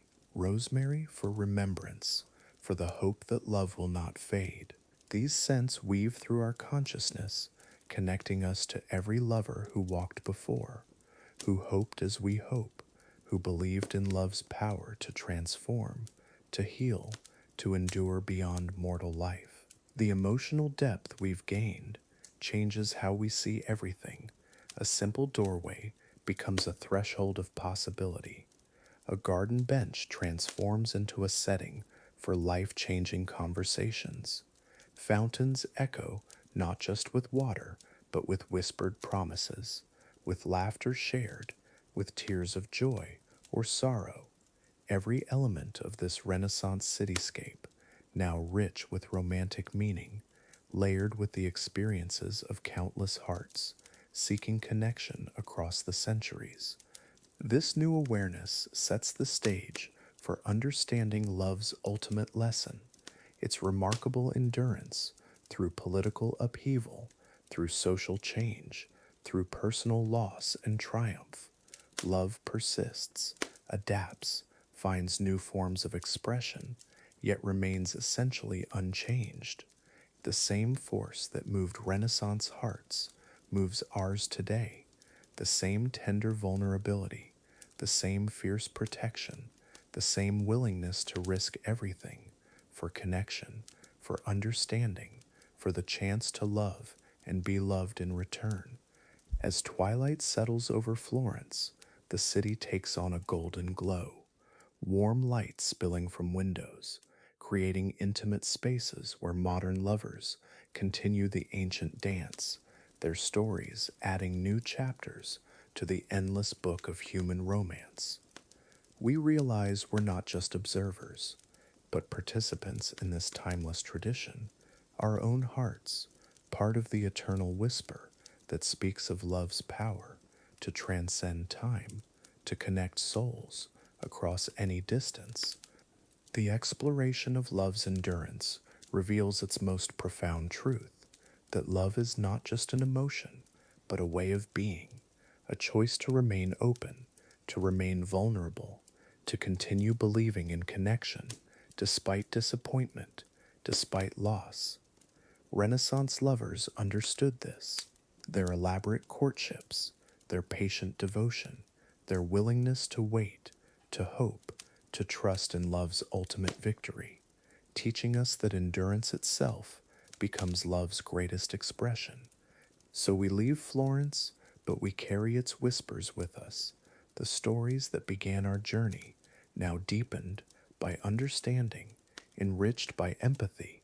We've learned that love's true renaissance happens not in any particular era, but in every moment when hearts choose to remain open, when souls dare to connect, when we honor both passion and patience, both fire and faithfulness. The eternal dance continues, and we are part of its beautiful, endless rhythm. Chapter 11, Endurance of Love. As twilight settles over the ancient stones of Florence, we encounter something extraordinary, love that refused to bend beneath the weight of centuries. In the grand palazzos where silk once rustled and candlelight danced, couples wrote their names not just in letters, but in the very fabric of time itself. Tonight, we discover how true devotion became immortal, carved into marble and memory alike, defying every storm that history could summon. Picture the Palazzo Medici at dawn, where Lorenzo and Clarice began their 50-year dance of devotion. Their love wasn't born from passion alone, but from a quiet understanding that grew like ivy on ancient walls. Through political upheavals, family exile, and the rise and fall of Florence itself, they remained constant. Their letters, preserved in dusty archives, speak not of grand gestures, but of daily kindnesses, small acts of faith that built an empire of affection. In the courtyard gardens where they once walked, olive trees still bear witness to promises made beneath starlight. The marble bench where Clarice would wait for Lorenzo's return from diplomatic missions, worn smooth by centuries of weather, yet still bearing the faint trace of initials, carved with trembling fingers on their wedding night. Love letters tucked between loose stones, messages that survived when kingdoms fell, testament to the quiet power of enduring hearts. But theirs was not the only love to weather time's relentless passage. In Venice, beneath the Bridge of Sighs, Isabella and Marco chose each other again and again through 40 years of plague, war, and loss. Their palazzo on the Grand Canal still holds the echo of their evening conversations, where they would sit by the windows, watching gondoliers navigate the waterways, sharing dreams that grew deeper with each passing season. The secret to their endurance lay not in avoiding storms, but in learning to dance through them together. When the plague swept Venice in their 20th year of marriage, Isabella fell gravely ill. Marco never left her bedside, reading poetry by candlelight, feeding her broth with patient hands. When she recovered, she said his love had pulled her back from darkness itself. Their bond, forged in crisis, became unbreakable. Travel with us now to Rome, where the eternal city witnessed eternal love.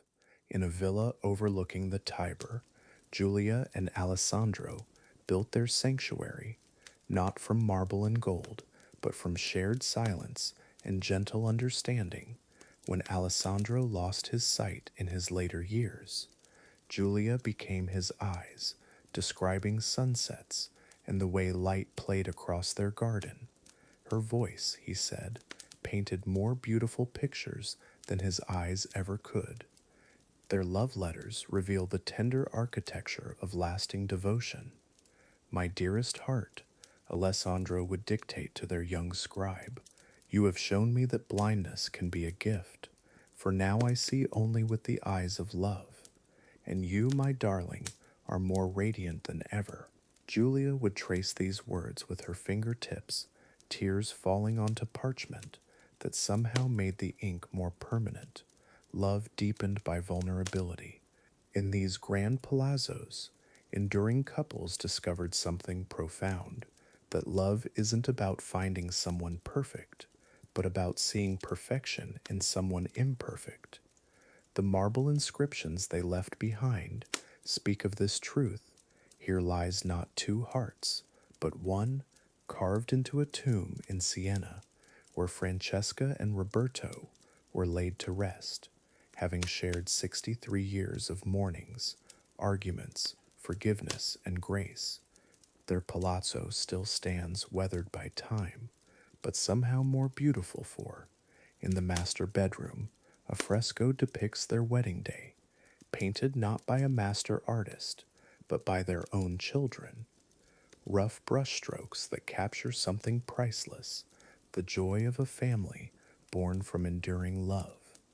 Each room holds memories, laughter echoing off frescoed walls, quiet conversations by dying fires, love deepening like wine in ancient cellars. These couples understood that endurance requires more than passion. It demands the daily choice to stay. When arguments arise, when beauty fades, when dreams shift like shadows at sunset. In the Palazzo Strozzi, we find evidence of this choice. Household accounts that show two names on every purchase, decisions made together for 50 years, from silk for her gowns to books for his library, partnership woven into the fabric of ordinary days. The cold marble beneath our feet holds warmth still, inscriptions worn smooth by countless fingers, tracing beloved names, Amor Eterno, carved deep enough to outlast empires. Urilu Bio, these weren't just declarations of love, but promises kept through plague years, political exile, the death of children, the slow approach of their own mortality, each letter carved with the weight of experience, love that had been tested and emerged victorious. In Milan's grandest palazzo, we discover the library of Sofia and Domenico, their books filled with shared annotations, conversations carried on across decades through marginal notes.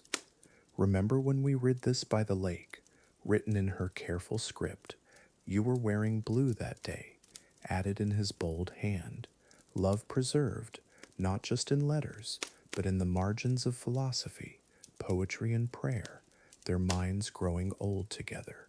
What strikes us most about these enduring loves is their quietness, no dramatic gestures recorded in history books.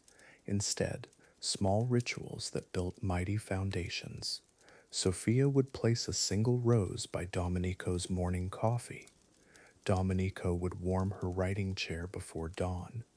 Tiny acts of service that accumulated like drops of water, eventually carving canyons deep enough to hold a lifetime of affection, love expressed through gentle constancy. As we walk these halls where enduring love once flourished, we feel the presence of couples who chose each other not once but thousands of times, through morning light streaming across marble floors, through candlelit dinners when conversation flowed like wine, through silent nights when words weren't needed. Their love became part of these walls, absorbed into stone and timber, waiting patiently to inspire future hearts. And the greatest inscription isn't carved in marble, but written in the choice to stay, to forgive, to begin again each morning with fresh grace. These Renaissance couples learned that endurance isn't about avoiding change, but about changing together, growing old, not separately, but as intertwining vines, becoming more themselves through loving another, their individual stories weaving into something larger, a tapestry of shared time. And so chapter 11 closes, but the echo of enduring love continues, drifting through these ancient halls like incense, reminding us that true devotion defies time itself. These couples showed us that love's greatest victory isn't passion's fire, but the steady warmth that remains when flames have settled into glowing embers. As we prepare for our final chapter, we carry with us the quiet strength of love that endures. Chapter 12, Sacrifices of the Heart. As twilight settles over Renaissance Florence, we enter a realm where love demanded the ultimate price. Here, beneath frescoed ceilings and marble arches, noble hearts chose devotion over duty, passion over position. The evening light filters through ancient windows, casting long shadows that seem to whisper of choices made, of lives transformed by love's tender yet relentless call. Tonight, we explore what it truly means to sacrifice everything for the heart. In the grand palazzos of 15th century Italy, love often came at a cost that few were willing to pay. Isabella de' Medici understood this burden well. Born into one of Florence's most powerful families, she possessed wealth, influence, and a future mapped by political alliance. Yet, when her heart chose a different path, she faced an impossible choice. The golden light of sunset streams through her chamber windows, illuminating the weight of decisions that would reshape her destiny forever. Isabella's love was not for the Venetian duke her family had chosen, but for Lorenzo, a gifted artist whose hands created beauty but held no titles. Their secret meetings in the garden chapel became acts of quiet rebellion. Each stolen moment carried the weight of everything she might lose: her family's approval, her inheritance, her place in society. The rustling leaves seemed to echo her inner turmoil as she contemplated a choice between duty and desire. Lorenzo, too, faced sacrifices that would test the depth of his devotion. His growing reputation as a fresco painter promised commissions from the church, a secure future, respect among his peers. But loving Isabella meant accepting exile from Florence, perhaps forever. He understood that choosing her meant abandoning everything he had worked to build. The setting sun painted his workshop in amber hues as he weighed love against livelihood, passion against prudence. Their clandestine correspondence reveals the tender anguish of hearts torn between love and loyalty. Isabella wrote of sleepless nights, of family dinners where she smiled while her soul wept. Lorenzo's letters spoke of canvases left unfinished, of dreams deferred for dreams of her. Each exchange deepened their bond while sharpening the reality of what their love would cost. The ink seemed to capture not just words, but the very essence of sacrifice distilled into devotion. As autumn deepened, their secret was discovered Isabella's brother found Lorenzo's letters hidden beneath loose floorboards in her private chamber. The confrontation that followed shook the very foundations of the Medici household. Her father's rage was matched only by his disappointment. The family's honor, their carefully cultivated alliances, their political future, all threatened by what he saw as selfish infatuation. Isabella stood firm, her voice steady despite the storm of consequences gathering around her. The ultimatum came with winter's first snow. Choose the Venetian marriage or lose everything: her title, her dowry, her family name. Isabella would become a stranger to those who had raised her. Lorenzo faced his own harsh reality, continue pursuing her, and face imprisonment, or worse. Their love had become a burden too heavy for the world to bear. Yet in that impossible moment, they discovered that true sacrifice is not loss, but the courage to choose love, despite the cost. Their decision came quietly, like dawn breaking over the Arno River. Isabella renounced her inheritance on a cold February morning, signing documents that severed her from everything she had known. Lorenzo closed his workshop, burning sketches of commissions he would never complete. They met at the city gates as strangers to their former lives, carrying nothing but the clothes they wore, and hearts full of an uncertain but chosen future. Freedom had never felt so frightening or so pure, but their story illuminates a deeper truth about Renaissance love. Sacrifice was not unique to forbidden romances. Even in approved marriages, hearts made quiet compromises. Lucrezia Borgia set aside her first love to marry for political alliance. Her letters reveal a woman who learned to find contentment in duty, choosing to nurture affection rather than passion, transforming sacrifice into a different kind of devotion, one that honored both heart and heritage through acceptance rather than rebellion. The merchant class faced their own unique sacrifices. Giovanni Alberti postponed marriage for 7 years to establish his silk trade, watching his beloved Maria wait while other suitors came and went. His sacrifice was not dramatic, but daily, choosing delayed gratification over immediate joy. Their reunion, when prosperity finally allowed their union, was made sweeter by the years of patient longing. Sometimes the greatest sacrifice is simply the willingness to wait for love's proper season. Even the clergy were not immune to love's demands for sacrifice. Brother Francesco of Assisi left behind a promising ecclesiastical career when he fell deeply in love with a widow named Caterina. He chose to abandon his vows, accepting excommunication and social exile. Their quiet life in the countryside, tending olive groves and raising her children, became its own form of sacred service. Love had transformed his understanding of devotion, making the personal profoundly spiritual through acceptance of consequence. As spring returned to Renaissance Italy, we begin to see how these sacrifices transformed into something beautiful. Isabella and Lorenzo built a modest life in the hills outside Siena. His art evolved, becoming more intimate and honest.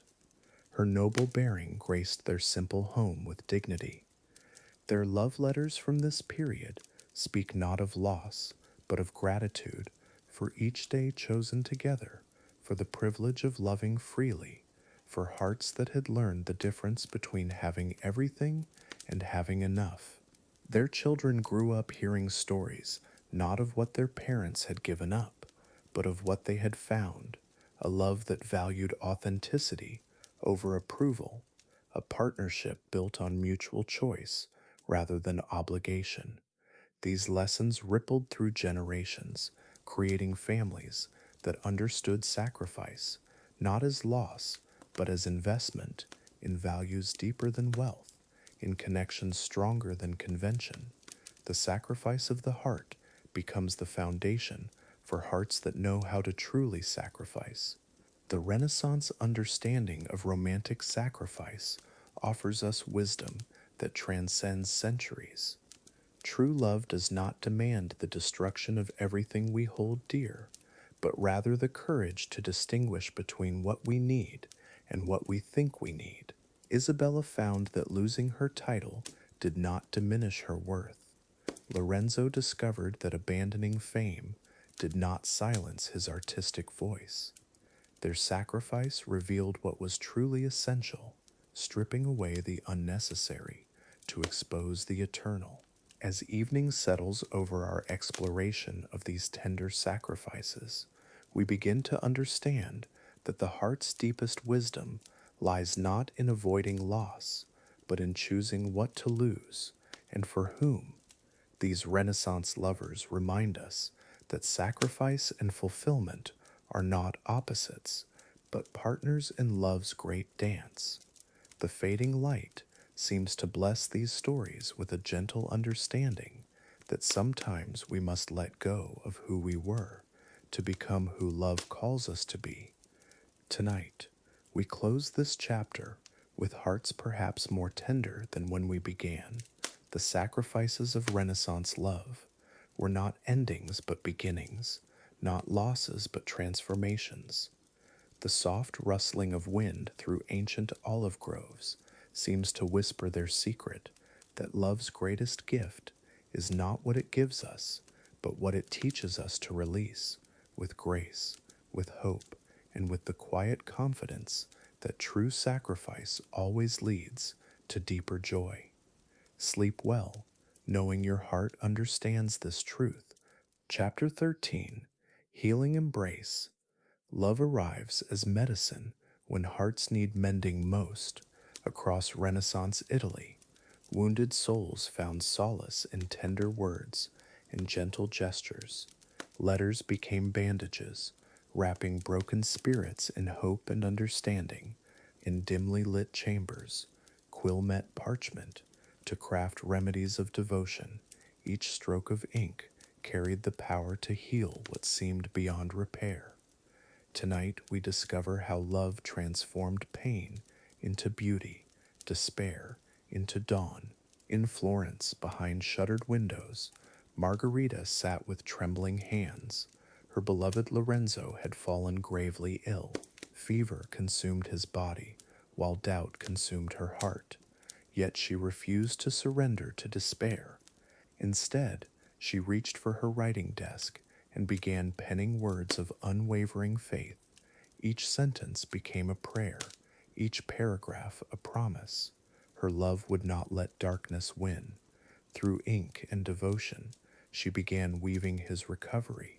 The art of consolation required delicate skill in Renaissance courts. Lovers learned to craft letters that could lift spirits from the deepest valleys of sorrow. They studied the precise balance of empathy and encouragement. Too much sympathy could deepen wounds, while hollow optimism rang false. The masters of this craft understood that healing words must acknowledge pain, while gently guiding the heart toward light. Their letters became bridges across chasms of grief. Isabella d'Este perfected the language of reassurance during her husband's imprisonment.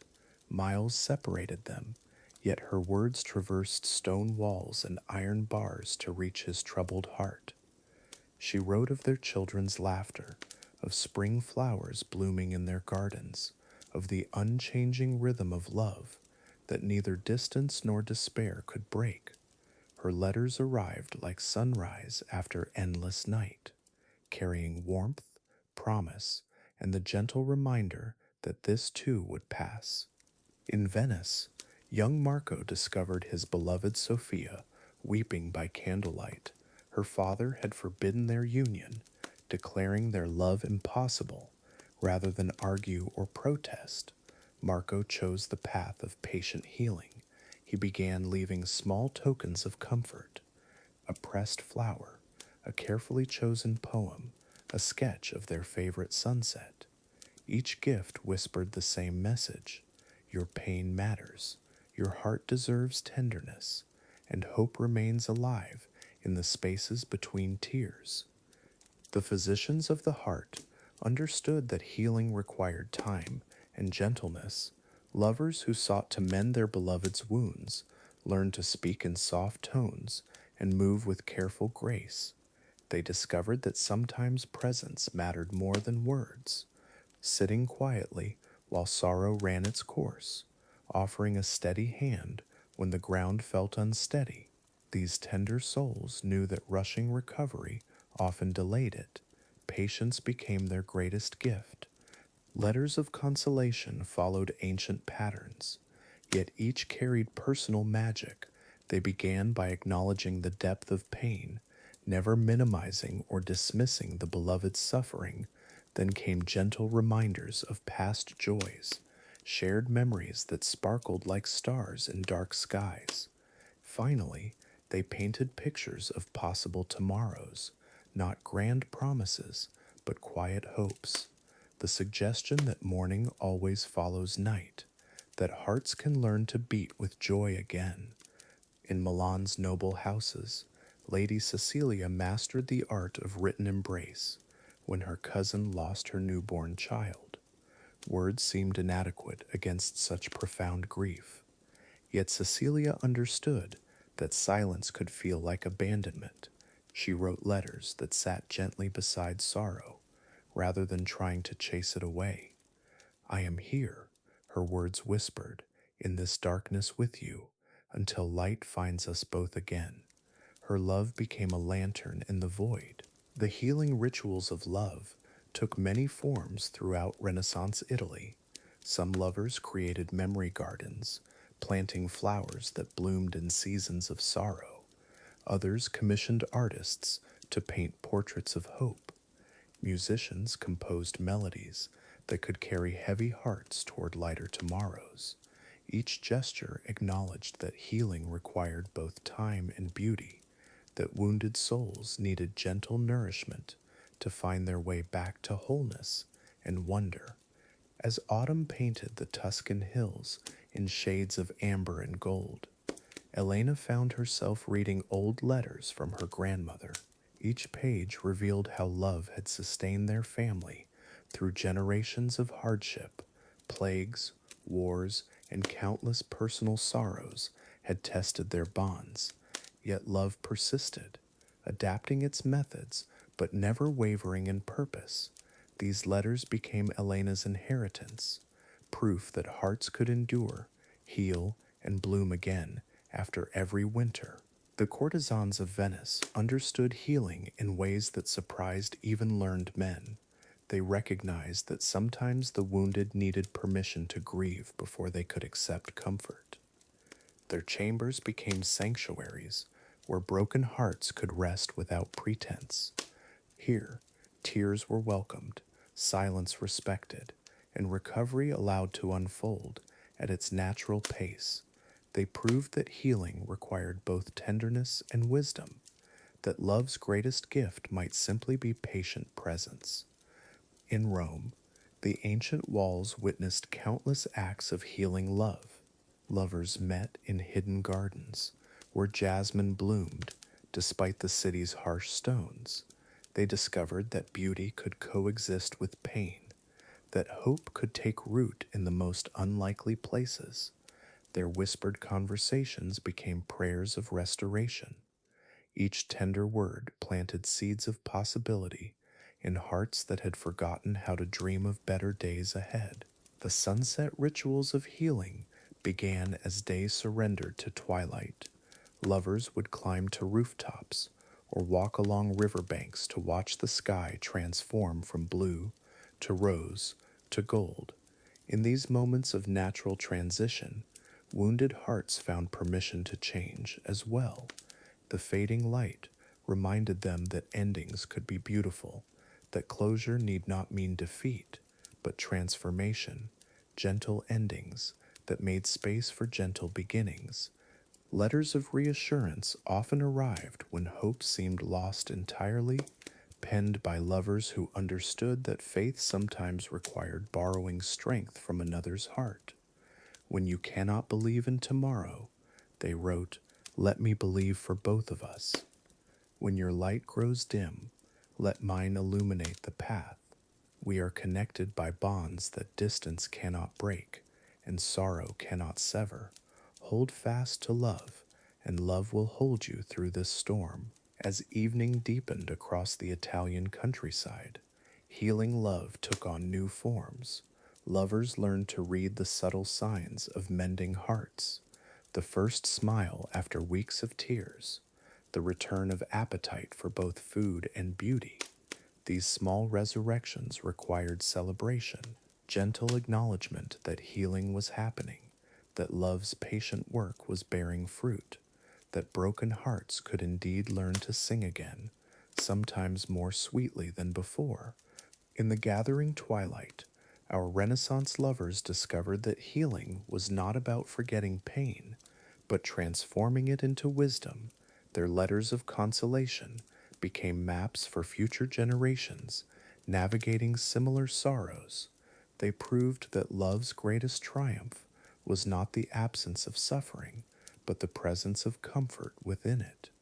Their healing embrace reaches across centuries, reminding us that wounded hearts can mend and love endures beyond every ending. Chapter 14. The Retrospect. As we pause to look back across the rich landscape we've traveled together, the stories begin to weave themselves into something larger, something beautiful. Each tale we've shared reveals another thread in the intricate tapestry of Renaissance love, from whispered secrets in moonlit gardens to grand gestures that changed the course of history. Tonight, we gather these golden threads and see the magnificent pattern they create when viewed as one. Those clandestine love letters, remember how they carried more than words across cobblestone streets. They bore the weight of souls reaching toward each other through darkness. Each carefully chosen phrase was a bridge built between hearts. The ink may have faded, but the longing they contained still whispers to us across 5 centuries, telling us that love has always found a way to speak, even when society demanded silence. And the dramatic sacrifices we witnessed, lovers who chose devotion over comfort, passion over safety, their stories remind us that Renaissance hearts beat with the same fierce intensity we recognize today. They understood that true love sometimes requires courage, the willingness to risk everything for something greater than oneself. These weren't just romantic gestures, they were acts of faith in love's transformative power. The power of familial ties wove through every story, like golden thread through silk. Families weren't just obstacles to overcome, but complex webs of loyalty, expectation, and deep affection.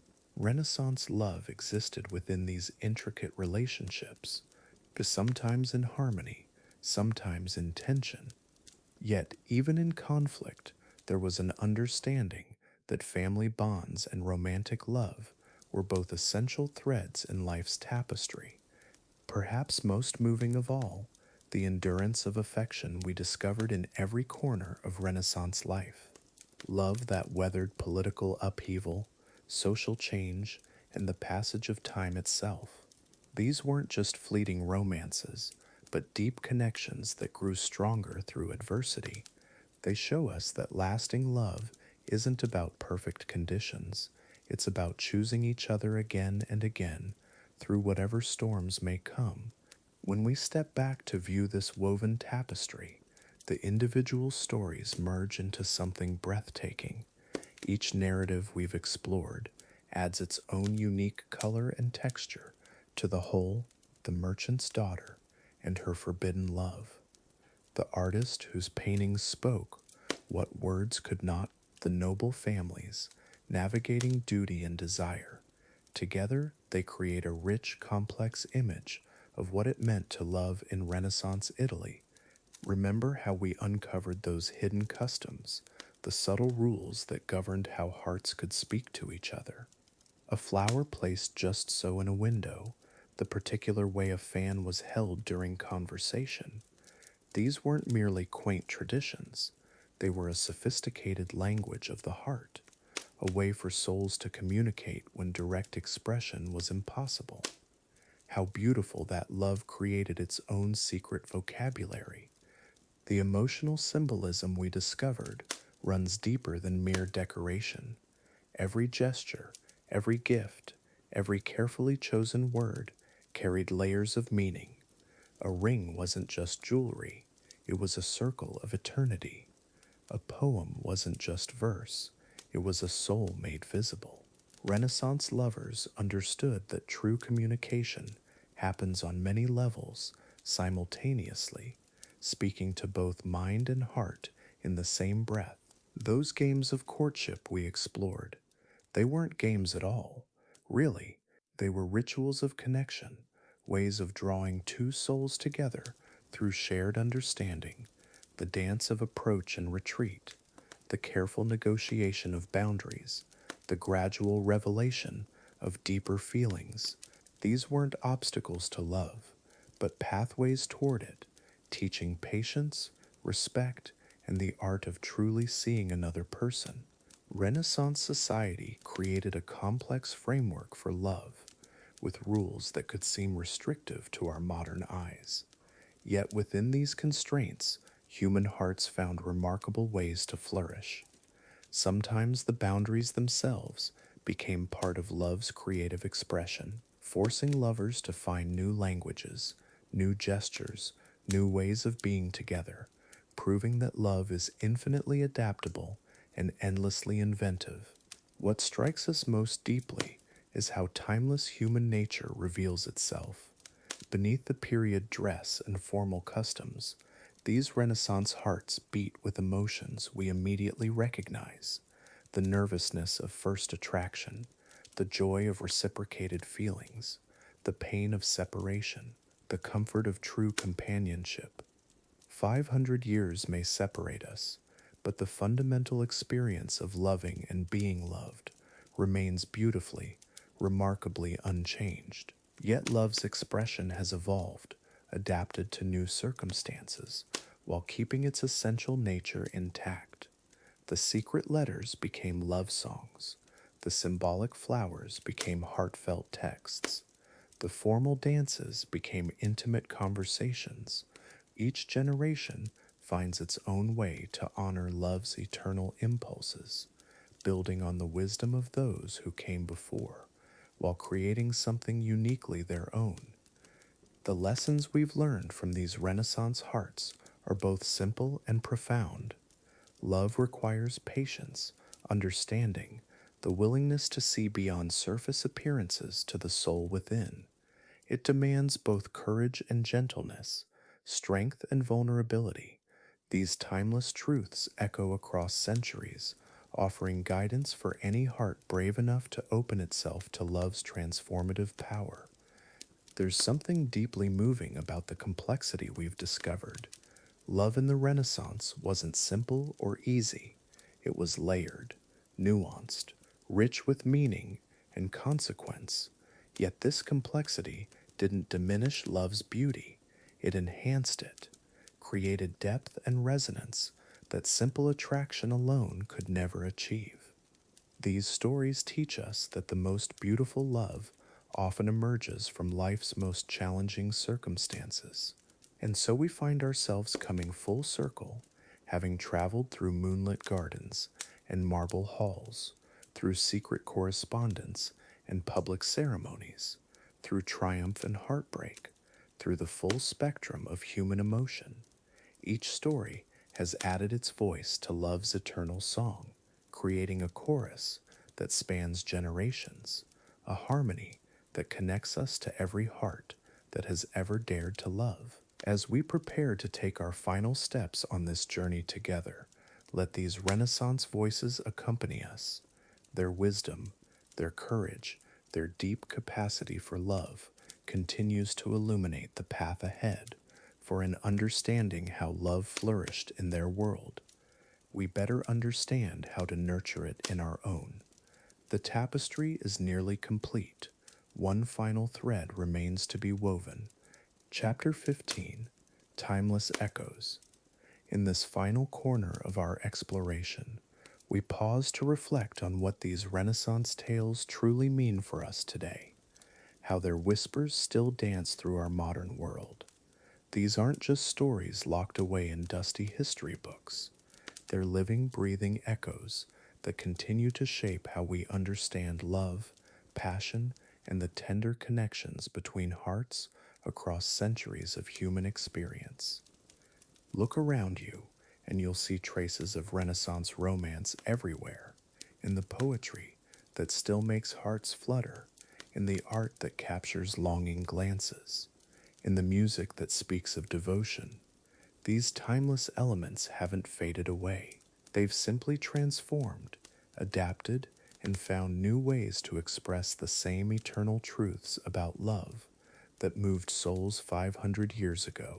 Modern literature still borrows from those elegant courtship rituals. Contemporary films echo the passionate declarations of Renaissance lovers. Even today's social interactions carry hints of those subtle games of affection we've explored.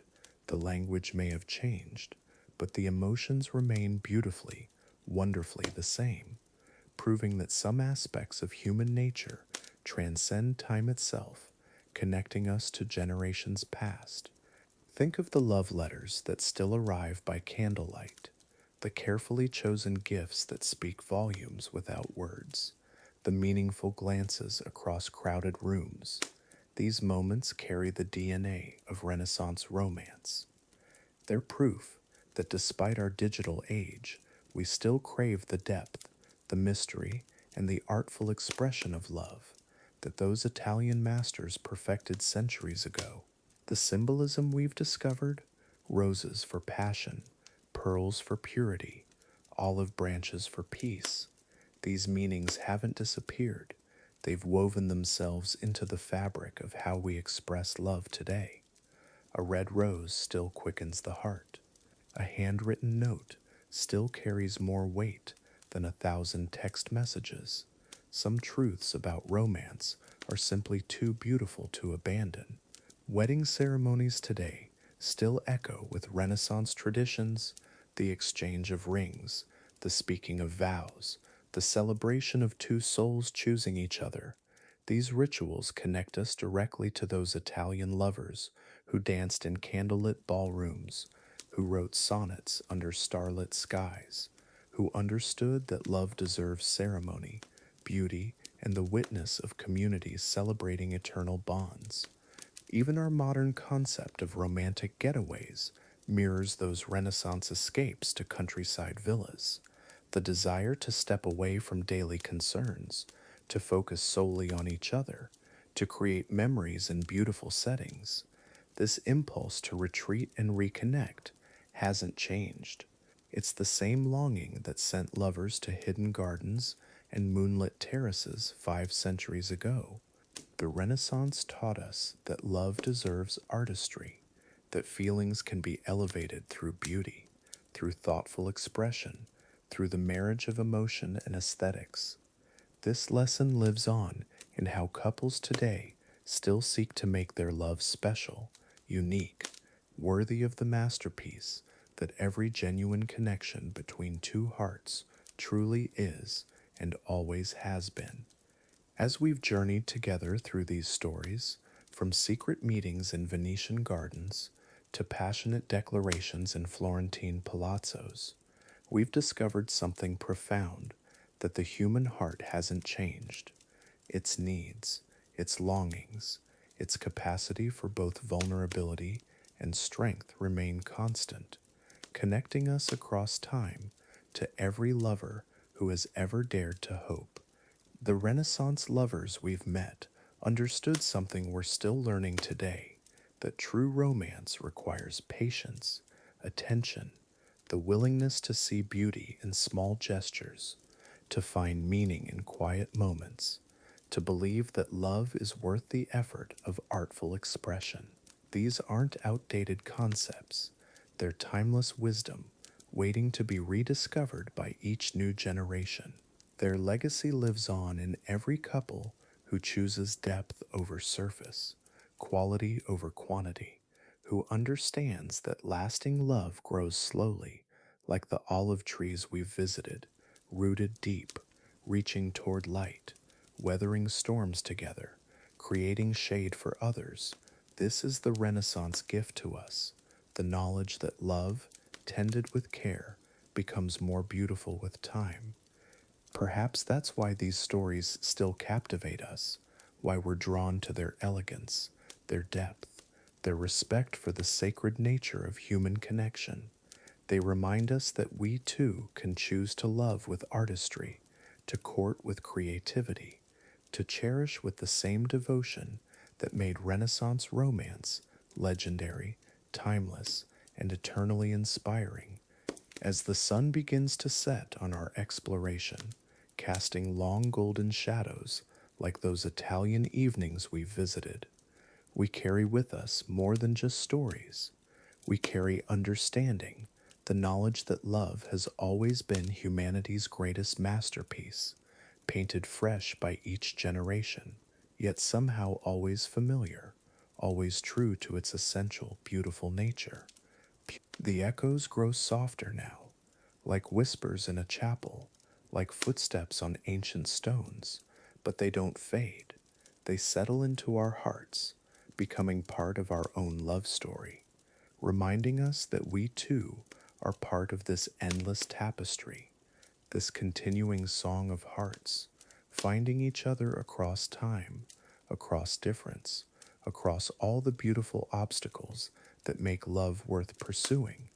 Tonight, as you rest, as your breathing slows and your mind quiets, remember that you carry within you the same capacity for love that moved Renaissance hearts, the same ability to create beauty, to give meaning to simple moments, to touch another's soul with tenderness. These timeless echoes live in you, waiting to become your own love story. Sleep now, knowing that love continues, that somewhere tonight, hearts are meeting for the first time, others are celebrating decades together, and all are part of this grand continuing story of human connection, where Renaissance lovers dance eternal in candlelit memory, and your own heart writes the next chapter in this beautiful, never ending tale of love.